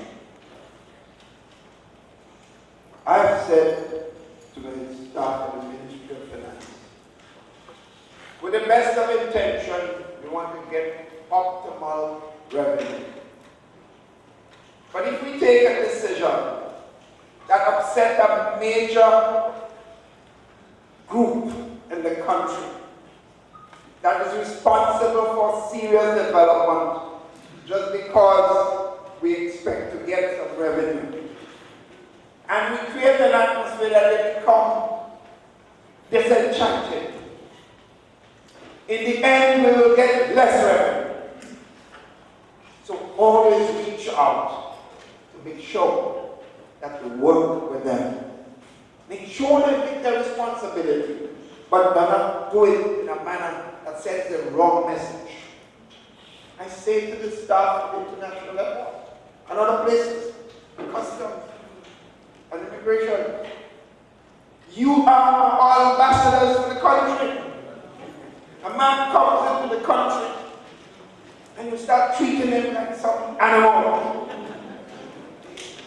Searching his goods as if he's a criminal. Your face like a devil. Why you have to do that? The man knows he has to pay his fair share. Do you work on the smile of the man? I've been to places already as a citizen, ordinary citizen. And I tell you there's some, talking kind, some countries that I would want to go, and some countries that I used to avoid. Because there's such a thing, they can say, no, they don't go forward. In other words, sisters and brothers, how we behave has a lot to do with what happens to development in our country. Small things add up to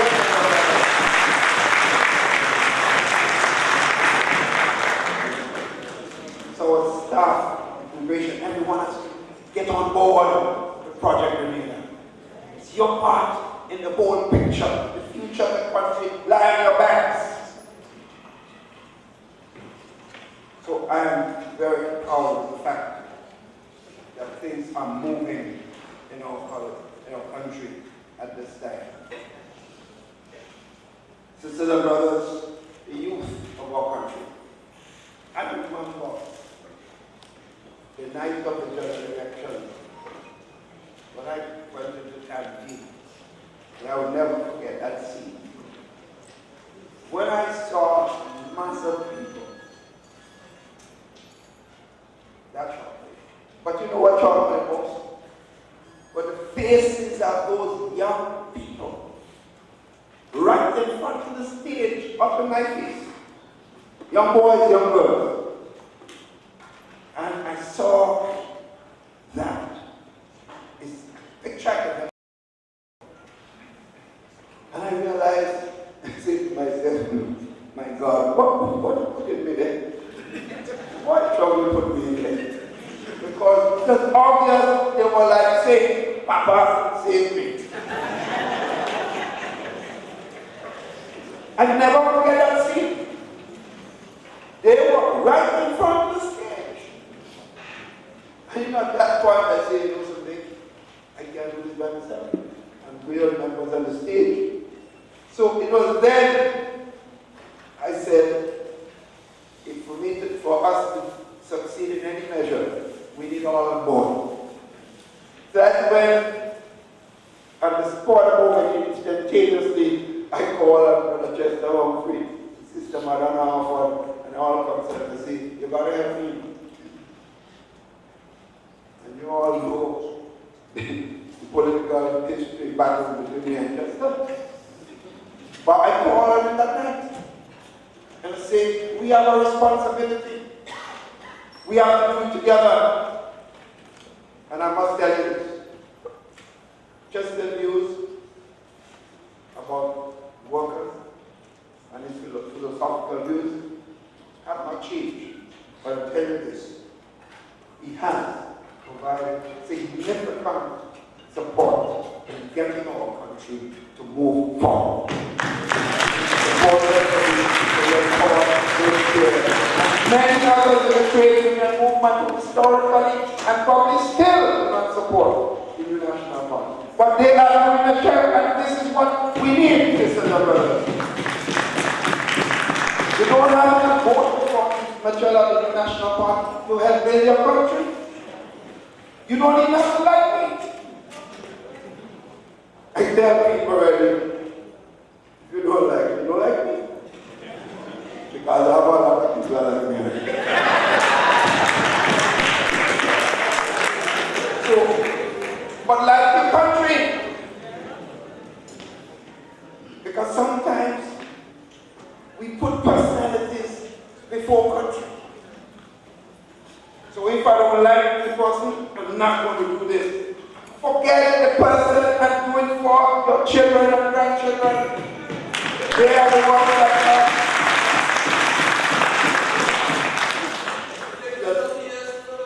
well, my friend, that's that when you get old, you don't understand. But at least you want to, before you're there, you want to at least understand it. Sometimes it takes some of us 5 years, some 10, some 15, sometimes. That's life. But come you may on the platform of unity and building Grenada Town.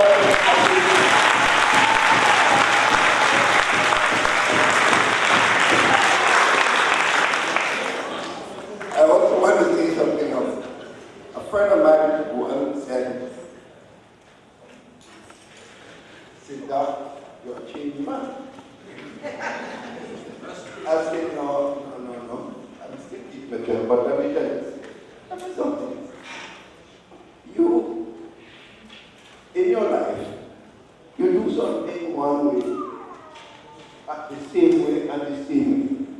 You will repeat the same thing every day. You are not foreign. You will do it. A ball again, you will the same ball, 3-4 times, play the same shot. You play the same shot. You are making no opinion. I don't like to make opinion. Sisters and brothers, as we move forward, we have to learn. All of us, without exception. Better believe it. Don't be not going that way. Every one of us have to learn from our mistakes.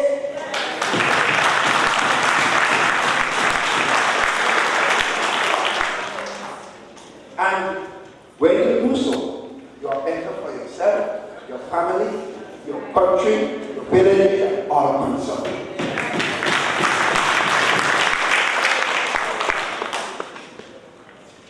Sisters and brothers, I was talking to the young people. The investment that we make in our young people, I have no apologies for this. Some people say we're spending a lot of money. But when you see the faces of these young people, then they get an opportunity. You realize that you have no choice. Because that's the future of our land. You have cases where young people got to school, have O-levels, A-levels, done extremely well and are sitting home for 2 and 3 years, and we as a government must continue to see this and don't take the necessary step to correct it. Well, something is wrong with us.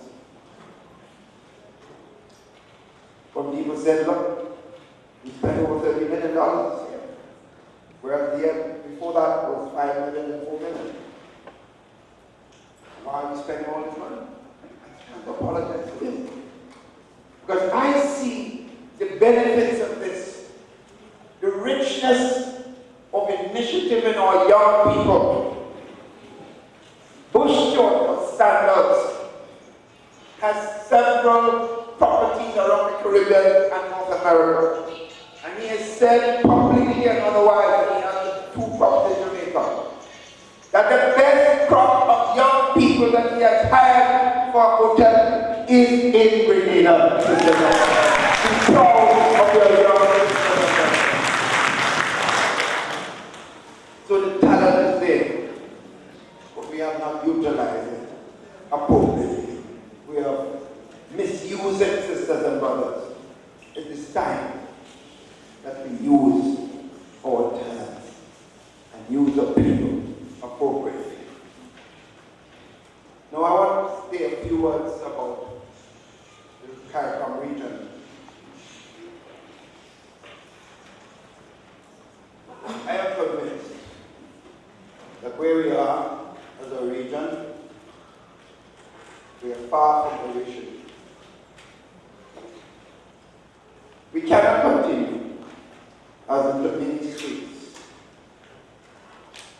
trying to swim in the ocean of this global community in any way just by ourselves. We have to integrate and work much closer together. But sisters and brothers, it cannot be done. If we pull here and pull there, we must unite. There's no other choices instead of others. We talk about single market and economy, and that's next door. We talk about freedom of movement, but we are not even able to travel from one country to the next because the cost of travel is so high, and even if you have the money, you can't get this here.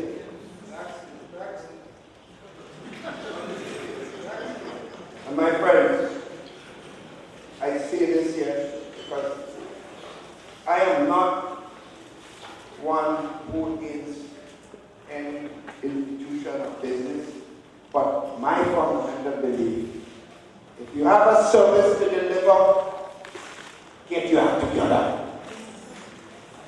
If you are in business for a lot of years and operating as a monopoly, then by now you should get your act together.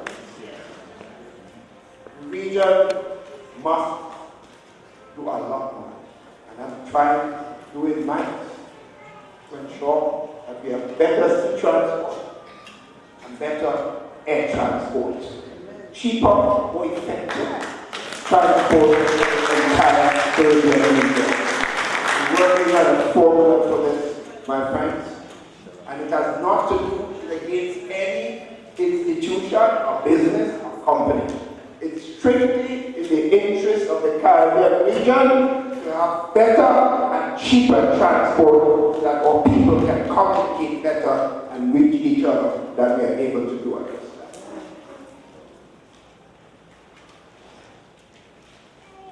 Today, only a few days ago, as you know, the state of Western District, I'm sure you're all aware of what happened. The present coach of the Western District team, Phil Simmons, and Clive Lloyd, who is the present chairman of selectors, spoke out against what they perceived to be interference in the selection of the West Indies team to go to Sri Lanka for competition. In fact, the coach said, and I'm quoting him, that the captain, who was chosen by the selectors and endorsed by the board, together with the coach and also the chairman of selectors,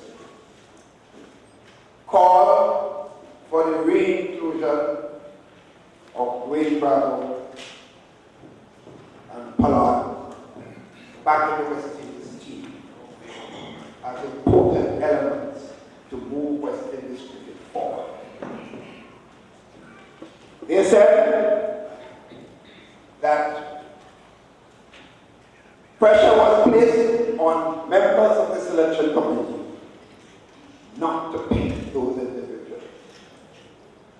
I make a point here today, and I choose to say it here today, because I'm going to speak very firmly on this. As someone, as a student of Western District, the selection of the West Indies team cannot be tampered with. The best team must be chosen to represent the Caribbean people. Those who do not understand the value of cricket to the psyche of the Caribbean people must come to understand that they cannot stand in the way of destruction of what is best for West Indies cricket. And I'm talking in the context of Caribbean nations, sisters and brothers. All cricketers made us proud outside. They made us proud. And therefore, we must get back to the pinnacle of world cricket. But the attitude of anyone who interferes with that process cannot be tolerated, sisters and brothers. So I'm speaking tonight on this particular. I chose deliberate to do so because I want my words to ring far. As chairman of the Prime Minister of Grenadian governance, I feel I have a fundamental responsibility to support the chairman of selectors, the coach, and the captain in decision to move our cricket forward. So finally, sisters and brothers, back to our land. I pray that you listen to Brother Peter David tonight. His message was clear. I'm convinced that what is happening in Grenada, someone bigger than all of us have designed it to be what it is. Because it could have been different. But I'm convinced that the new National Party, with Peter in that team,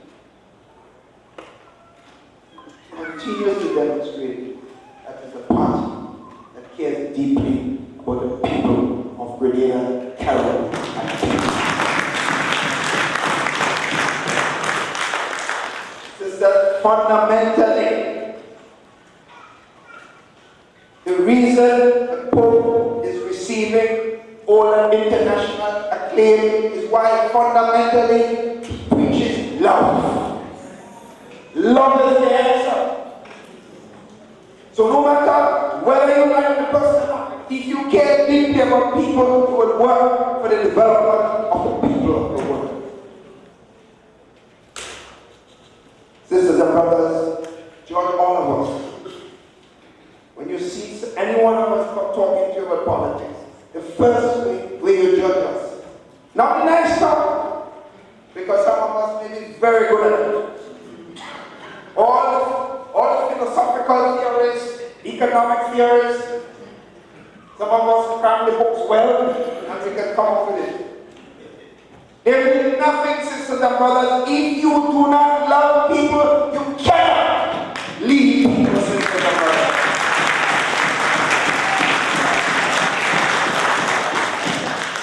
The leadership of the new National Party continues to be strong because the fundamental tenets that keeps that unity is love.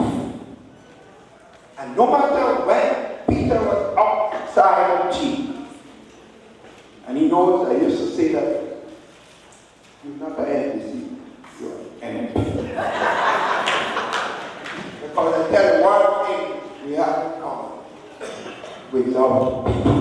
And that's a fundamental aspect of why working together to build back Grenada, Carol, and people. My friends, therefore, tonight, I'm so happy to see so many of you. I'm happy because I feel the message is resounding well. I've been in this for 30 years. I don't have a lot of time left in it. I've said that over and over. and watch my country grow. I don't want to be walking on a stick and talking about big problems. I don't want to be making decisions. I can't remember the last decision I made. I want to live and enjoy what I perceive that we have worked hard for, a good country, good governance, and a people moving forward. I want to play my role, not necessarily government, only government. All of our sisters and brothers must do precisely this. I look forward to your questions.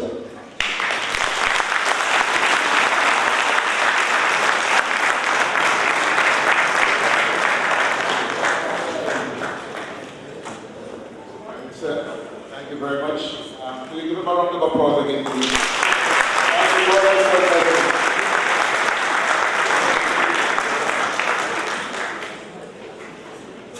Brothers and sisters, we're going to now open the floor for questions. I'm appealing to everyone. Do not give a statement. Give us a question. So we can move this process on and take as many questions as possible.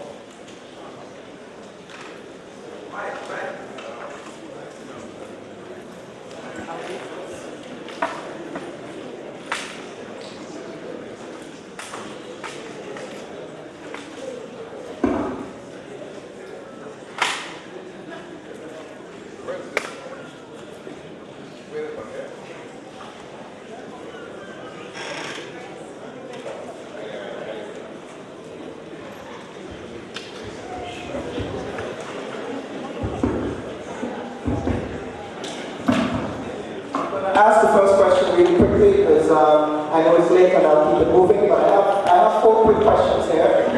There may be controversial questions, but I am the frank speaker and that's what I'm going to do. The first question has to do with the legalization or the decriminalization of marijuana in Grenada. I think that is an issue that we need to address as a small country. Law enforcement, we see plastered in the news every time that they destroy marijuana trees. Marijuana is an economic potential that needs to be explored. There's no reason why we have to send law-abiding citizens in jail for long sentences for basic marijuana offenses, whereas sexual predators and people who commit sexual offenses get less time in jail. That metric makes absolutely no sense. And we really have to look into marijuana decriminalization. It's also an economic imperative as well. Second question has to do with police reform in our country. We're talking about the reform of the country's constitution. Oscar Bartholomew is a young man that I know personally, and it's something that I get very emotional about because I went to school with him in Paris. He was murdered at the hands of law enforcement in Grenada. Currently, his case is unresolved because of an archaic law that talks about a coroner's inquest. In all my life in Grenada, as a young man growing up, I've never heard of a coroner's inquest when someone dies. When someone is murdered in Grenada, they are sentenced to prison within a short time. And whatever the lawyers are doing, whatever procedure they found, they have been able to use that to keep these criminals out of jail. These guys are criminals, and they need to be in prison for the death of Oscar Bartholomew. The police needs to be held accountable for it. It's something that I'm very passionate about, very passionate about. And they need to be jailed. The final 2 issues, and I will be brief. It's a very simple issue to solve, but to me it's a very important issue. I do not understand why we have a dress code for the general hospital. When people go home to Grenada, they are told to cover up. The hospital is a public facility funded by the taxpayers of the country. Dr. Modest, and with all due respect, you're also a medical professional, you know what I'm talking about. People are going to the hospital to care for the sick. They're going to look for their patients. Of all the priorities, we are concerned about dress code. We should not be concerned about that. We should be concerned about providing quality health care to the citizens of the country. The final issue I'm going to address in our brief has to do with Guyana. Venezuela is now amassing troops on Guyana's border, threatening to invade Guyana over oil and natural gas resources. I understand that we have a very good relationship with Venezuela,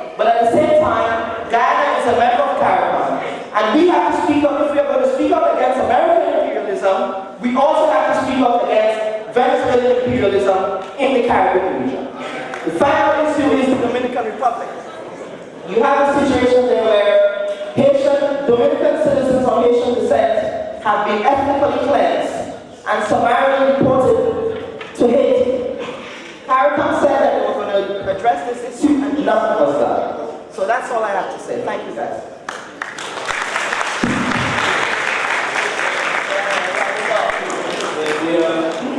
The Prime Minister has asked me to deal with the question of these powers interest. Well, first of all, my dear brother, you can't really pass judgment on the issue yet. You say the ocean should be jailed, but you must have a process to a trial. The guy was murdered in police custody. Hold the step, my brother. You asked a question. There's a thing called a judge and a jury, and all of us have a right to a trial. So you cannot stand and simply say they need to be put in jail. I would agree with you if you said that those who are found guilty need to be sent to jail, but we've not got to that stage yet. It's still an inquest.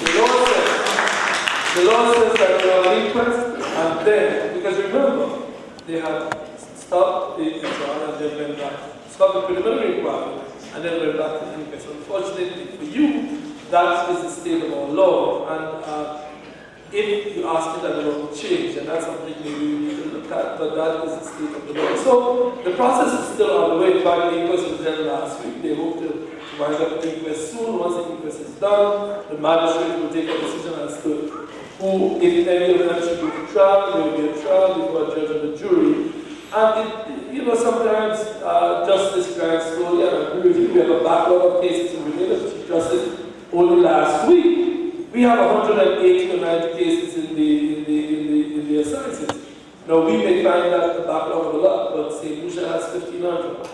So we are not good, but we are certainly not among the rules. So the process will take time. I agree with you, we should go faster, but it is moving.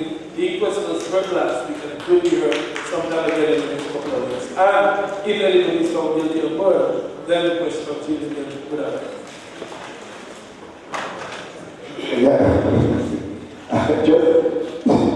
I just want to deal briefly with this issue of the marijuana.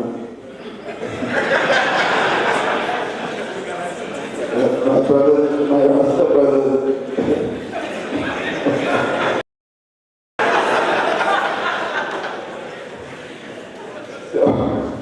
I tell you this. I think I understand the whole issue related to this. Suppose I don't smoke as an individual. I'm not an advocate of purchasing marijuana, encouraging people to do so. And of course, we know while there may be benefits medically, there are also side effects of the disease, overuse of marijuana. So clearly there's some controversy. But the law is still there. It says that if you use it, it's illegal. So until that's changed, then I'm, as Prime Minister, I have to uphold the laws of the land. So I have no choice not to encourage people to use it. So it is something that's evolving.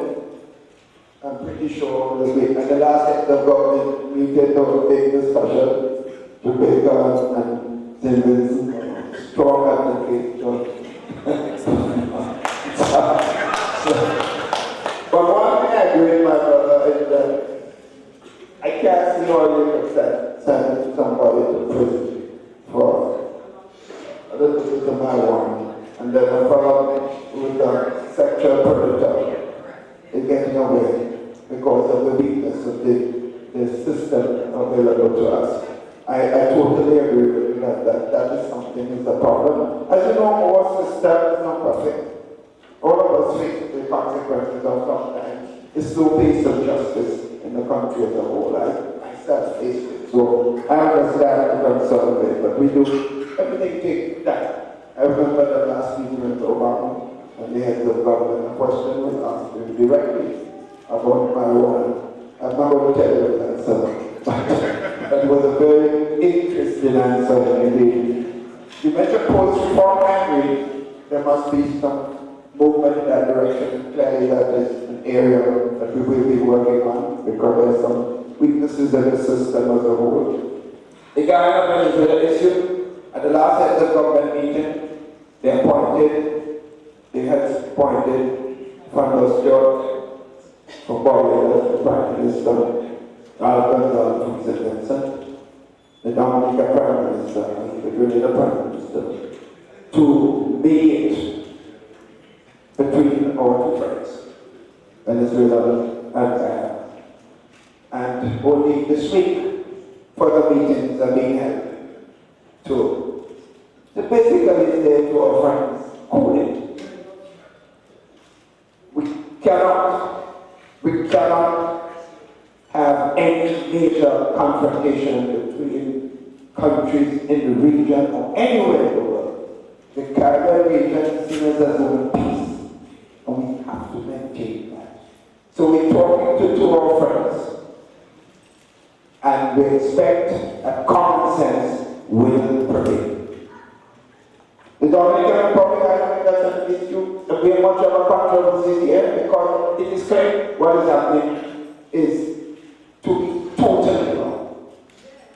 I can't understand how someone could be born in your country and you declare it stateless and you're a member of the world community of nations and talk to democracy and so on. Now it is fundamentally wrong. It's a human rights issue. We can't get away from this. I mean, I don't understand it, but what is going on? I'm telling you, the entire Caribbean region has spoken out against this. I know when we had the summit of the Americas, that cause that came up, and I know how much the Dominican Republic felt on the defensive on this one. I don't know how they could defend it, but they alone know how they could do something like this. Our sisters and brothers in Haiti do have our strong sympathy in that regard.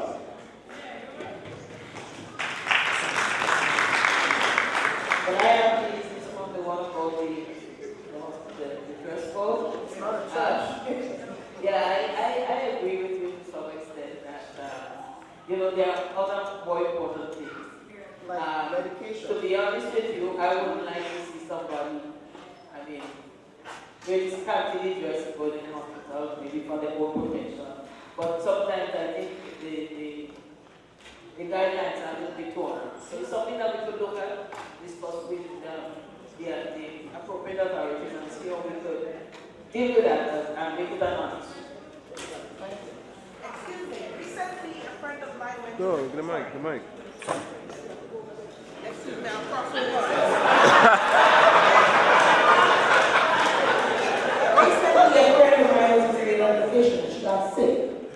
And she went to the hospital and they take her back home to get dressed properly. Which I think is really unfair. She was dizzy, she had her blood pressure was extremely high. They had to drive her back up to Angelou, right, to get her properly dressed and bring her back to the Grenada hospital. And it's not a joke. I wish she was yesterday so she could confess that to you personally. And I mean, she told all of us when she came up. She told me straight from Grenada about this. Her name is Jennifer Ann, almost St. David. Sister, I wasn't know that it would have happened. I wasn't there. But that regulation doesn't extend to sick people. It is only for visitors to the hospital. So maybe whoever, if somebody did, that is because they did not understand. But anyway, we'll seek to clarify that. Thank you very much. Well, let me say, this is the last problem we talk about. We have rules, but the human being implementing the rule must also have some stage understanding. It's like what I mentioned about you will go to the airport and a custom officer doesn't work and treat you so good, and another one treat you like you've done animal. So we have no control of the human being, what they will do when they go in. But fundamentally, that example is crazy.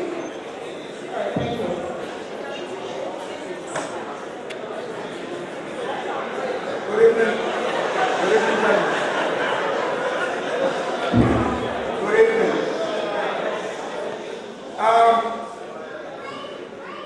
I have to sympathize with this gentleman just now on the law of Grenada Town, where he talked about the injustice department.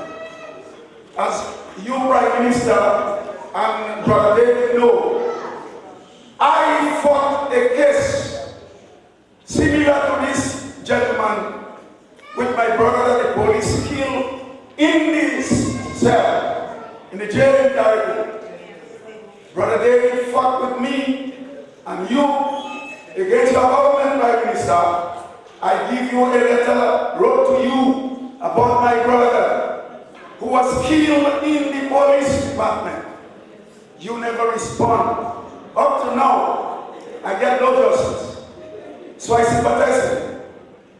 That starts from my brother to him and many more.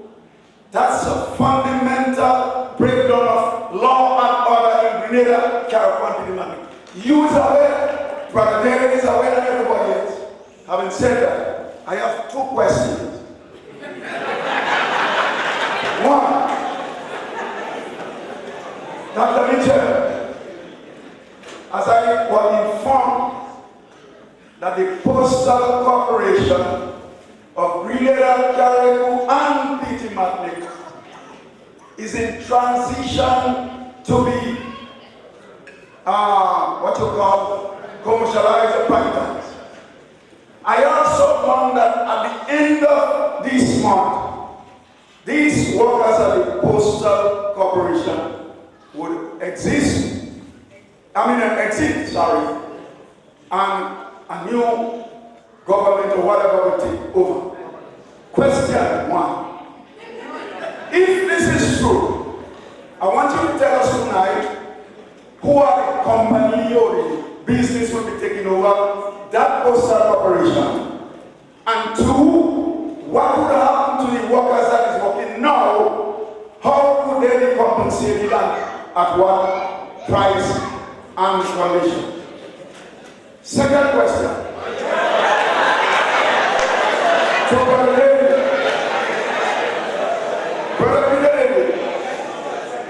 as a comrade and a very good friend of mine, I feel very uncomfortable seeing you sit so close to Dr. Mitchell.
As you all know, that there's a revolution in communication today. In fact, we should have been much more prepared than we are today to recognize the Postal Corporation as it was constructed will not be able to continue because people are not. One of the main revenue for post office writing letters and passes. No one writing letters now. So the whole system of communication and getting information has changed dramatically. So the postal corporation in America, all over the world, they're losing money left, right, and center. And Grenada not in a position to continue losing millions of dollars. So there must be a new paradigm as far as that is concerned. So the unions and all of us have agreed, the workers and everybody, that we must come into a new system of operation. There will be some aspect of communication that is necessary and will continue. But the whole process must change, and therefore we agree that we must wind up the present system, pay off the workers. And thank God, because of the success of our structural adjustment program, the World Bank has agreed to provide the money necessary to pay the workers. All the workers will get a nice handsome piece. And some of the workers will be rehired under the new system of operation because it will be a much smaller unit, a much smaller postal system. I don't even know you would call it postal here. It might be another name for performing some of the function. So the money should be available. The World Bank has agreed last month, so we should have the money by next month. And even if we do not have it, the money will be advanced otherwise and then repaid when the money comes from the World Bank. We get in a loan, which will be a 4-year loan at 2%, so to pay off the workers. So it's in our interest, and many of the workers, they're happy and they're looking forward to be. In fact, what they're asking is when we get in the money. That's the biggest question. I think the brother asked, there was another question from the mayor before. You know, who's going to run it? That has not been decided yet. We're looking at several options. It might be another government corporation. It could be a private sector, government, PPP, public-private partnership. There might be different options, but we have not made a decision. We have to look at the pros and cons and also the benefits of what will result from the new entity that we're talking about. So we do not. Oh yes, you mentioned that I knew something about my brother. I don't even remember the case you're talking about. Honestly, I don't remember the incident. But what I want to say is this. Well, yeah. What I really was saying, I didn't intentionally not reply to you. What happens if I get something like this? I would pass it to the commissioner of police who is responsible and the judicial system. Because don't forget, the politician have to stay far away from judicial decisions. We don't decide and what happens finally to any judicial cases. In fact, some of us suffer consequences because we are not able to get decisions that we would love to see happen. So I can't remember the case and I don't remember what specifically he's talking about, but maybe Peter will be, as you say, remind me of the incident, but I don't know. And I didn't. He was the Minister of National Security. Yeah, but that doesn't mean I would have known everything, my friend. I'm just saying to you that that's the case. But if something like that happens, clearly that justice must prevail, and I think that's the key. So I would not be the one that deliberately not doing this or doing this. I would just want to see justice.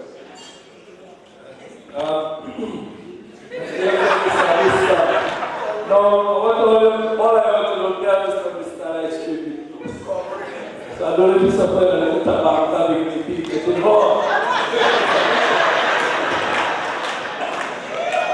Anyway, on a serious note, the issue as to why, I will take the last question first. Why was I expelled?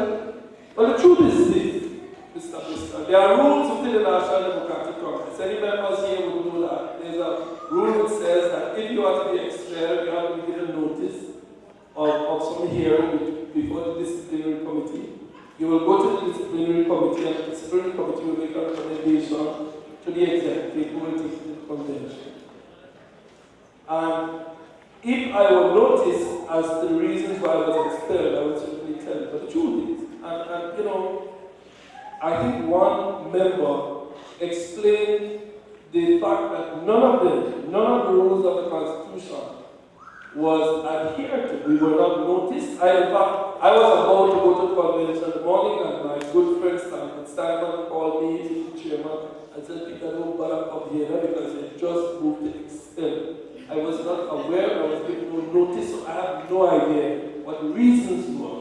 I have asked my colleagues in National Democratic Congress at the time what were the reasons. In fact, President Ambassador to China took the matter to court, and he was going to go further with it, but I decided I was not going to fight to go back into a party that expelled. But the fact is, we were not given any notice as to the reasons or that, in fact, because the rules of the party said that if you are going to move a motion before the convention, notice of motion must be given weeks before. None of that was done. And you know what was explained to the public by a good friend of mine, I won't call his name, but he said that we were expelled and they disregarded the rules of the party through what he called the doctrine of necessity. He said that it was necessary to expel us, and they expelled us. So if you ask me why I believe I was expelled, I believe I was expelled because there were persons in the party who believed that if I was there, it was going to threaten their rights to power. To me, it was as simple as that. And I was removed to make way for people who wanted power. And now I have the power, and I am happy. So we all have years for, and I am happy in the LLD, and I'm going to sit here. So everybody's happy. So I don't want to go back and talk about why I was expelled. In fact, I want to send them out and you know what they're expelled. And Mr. This, you're incompetent. Please, I am absolutely happy. I should be happy for everyone.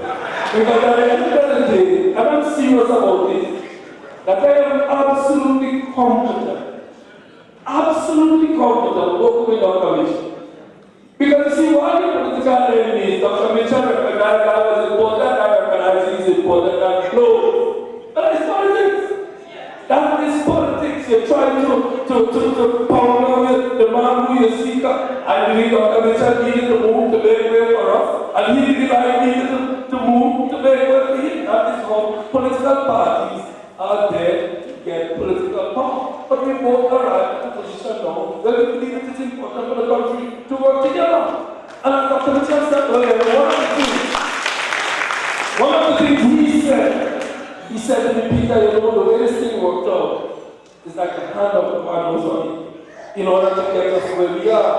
Because he said it, and I say that one of the things I love about this man, and you know, a very good friend of mine always said, while we were in opposition, and while he was helping us pump Dr. King, that Peter, he used to say, Peter, if I have any problems in the morning, then you go back to the man and say, Peter, I go back because he will help me. But there was talking about that yesterday. What he meant by that? At the end of the day, forgetting the politics of it, Dr. Mitchell knows people, and I do still. And that is why we sit in here together today. Because that is what politics is about. So, Mr. Minister, don't feel uncomfortable. Feel happy for your very good president today. Be happy.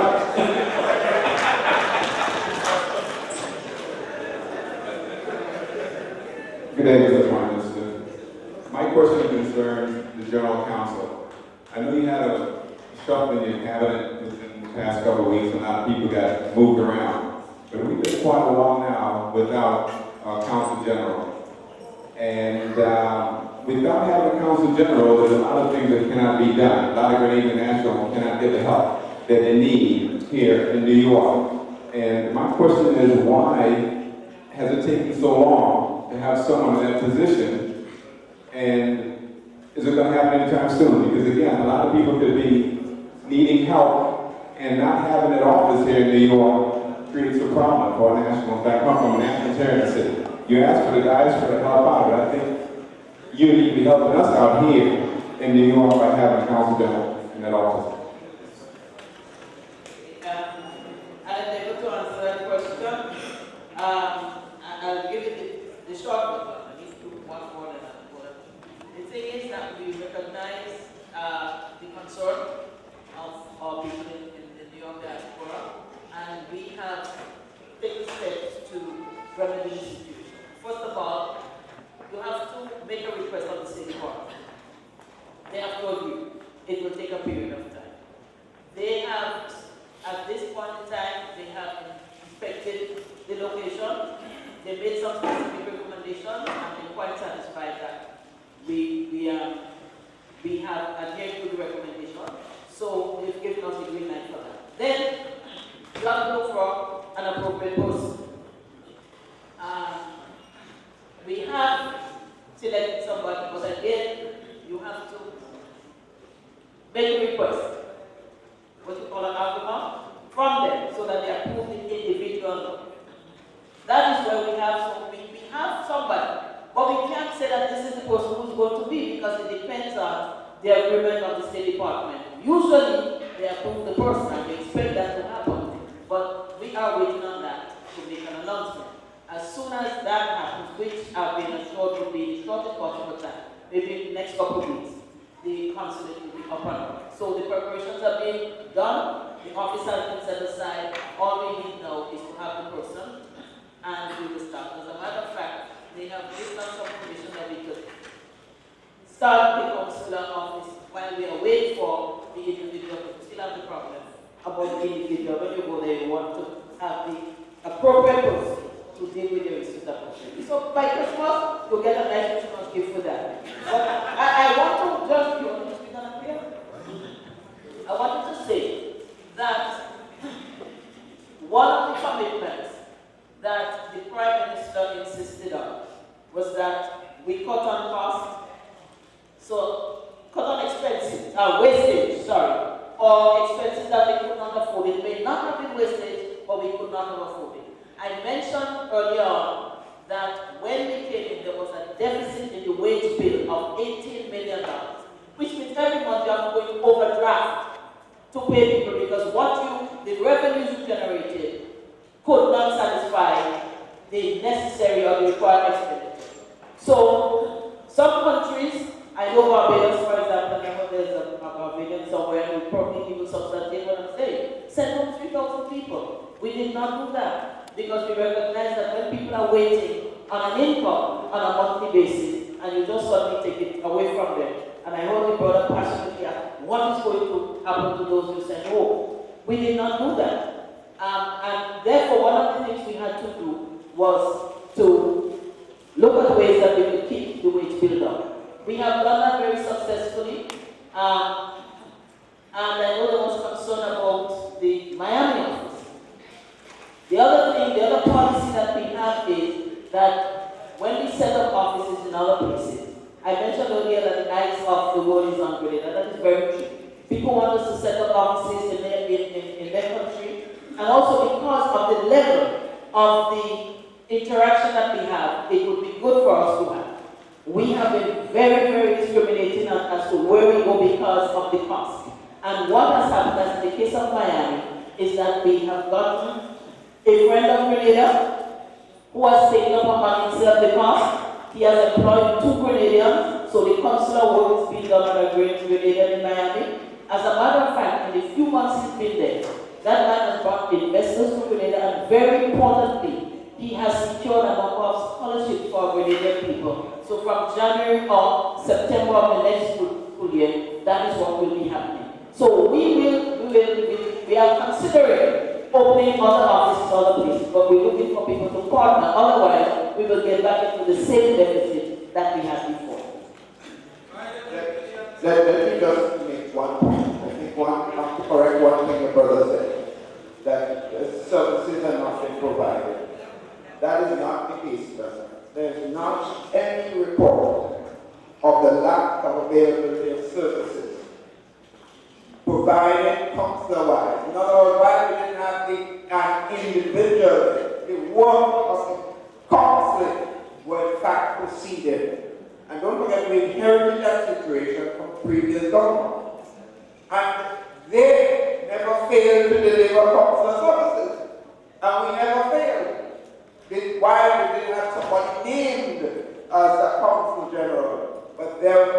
services were being provided. And that was what is important.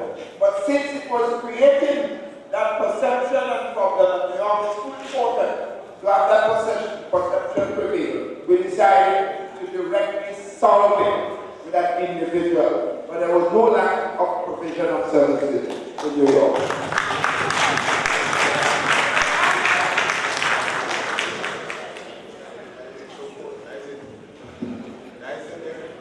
Brothers and sisters, to wrap up, I want to turn the mic over to Ambassador Minister Prime to speak to the board.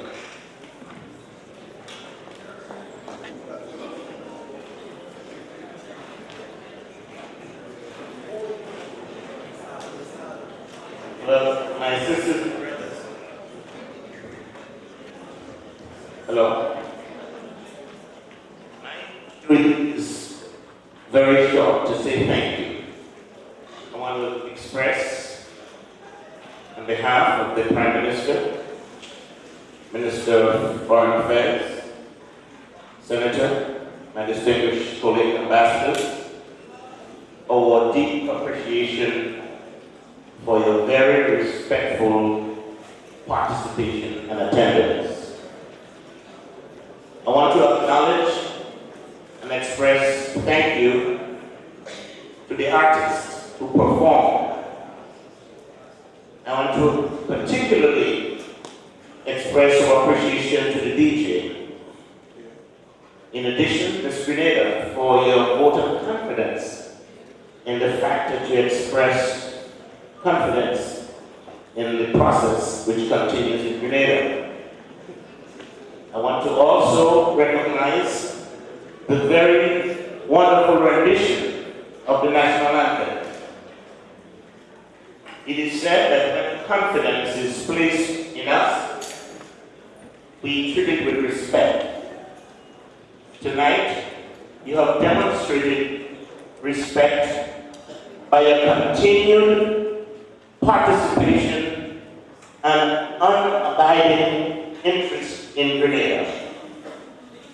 The Grenadian nationals in the diaspora area in New York is known by all Grenadians to be the most active and unrelenting support of the country. We want to thank you on behalf of the government and people of Grenada. And tonight, we do hope that any further questions you may have, you can write in, you can look us up on the web. In addition to, we continue to update our information, and the mission of Grenada is trying its best to participate, keeping you informed. We thank you for coming, and have a safe evening at home. Brothers and sisters, just before, one announcement. The young man who sat earlier in the very first piece, his aunt, Linda Scheiter, is in hospital in Cuba. That's the young man here. And he's trying to raise some $7,000 to assist her with a medical expenses in Cuba. So on the way out, if you can make a contribution, please make a contribution to the brother. He's here seeking your support. Thank you very much.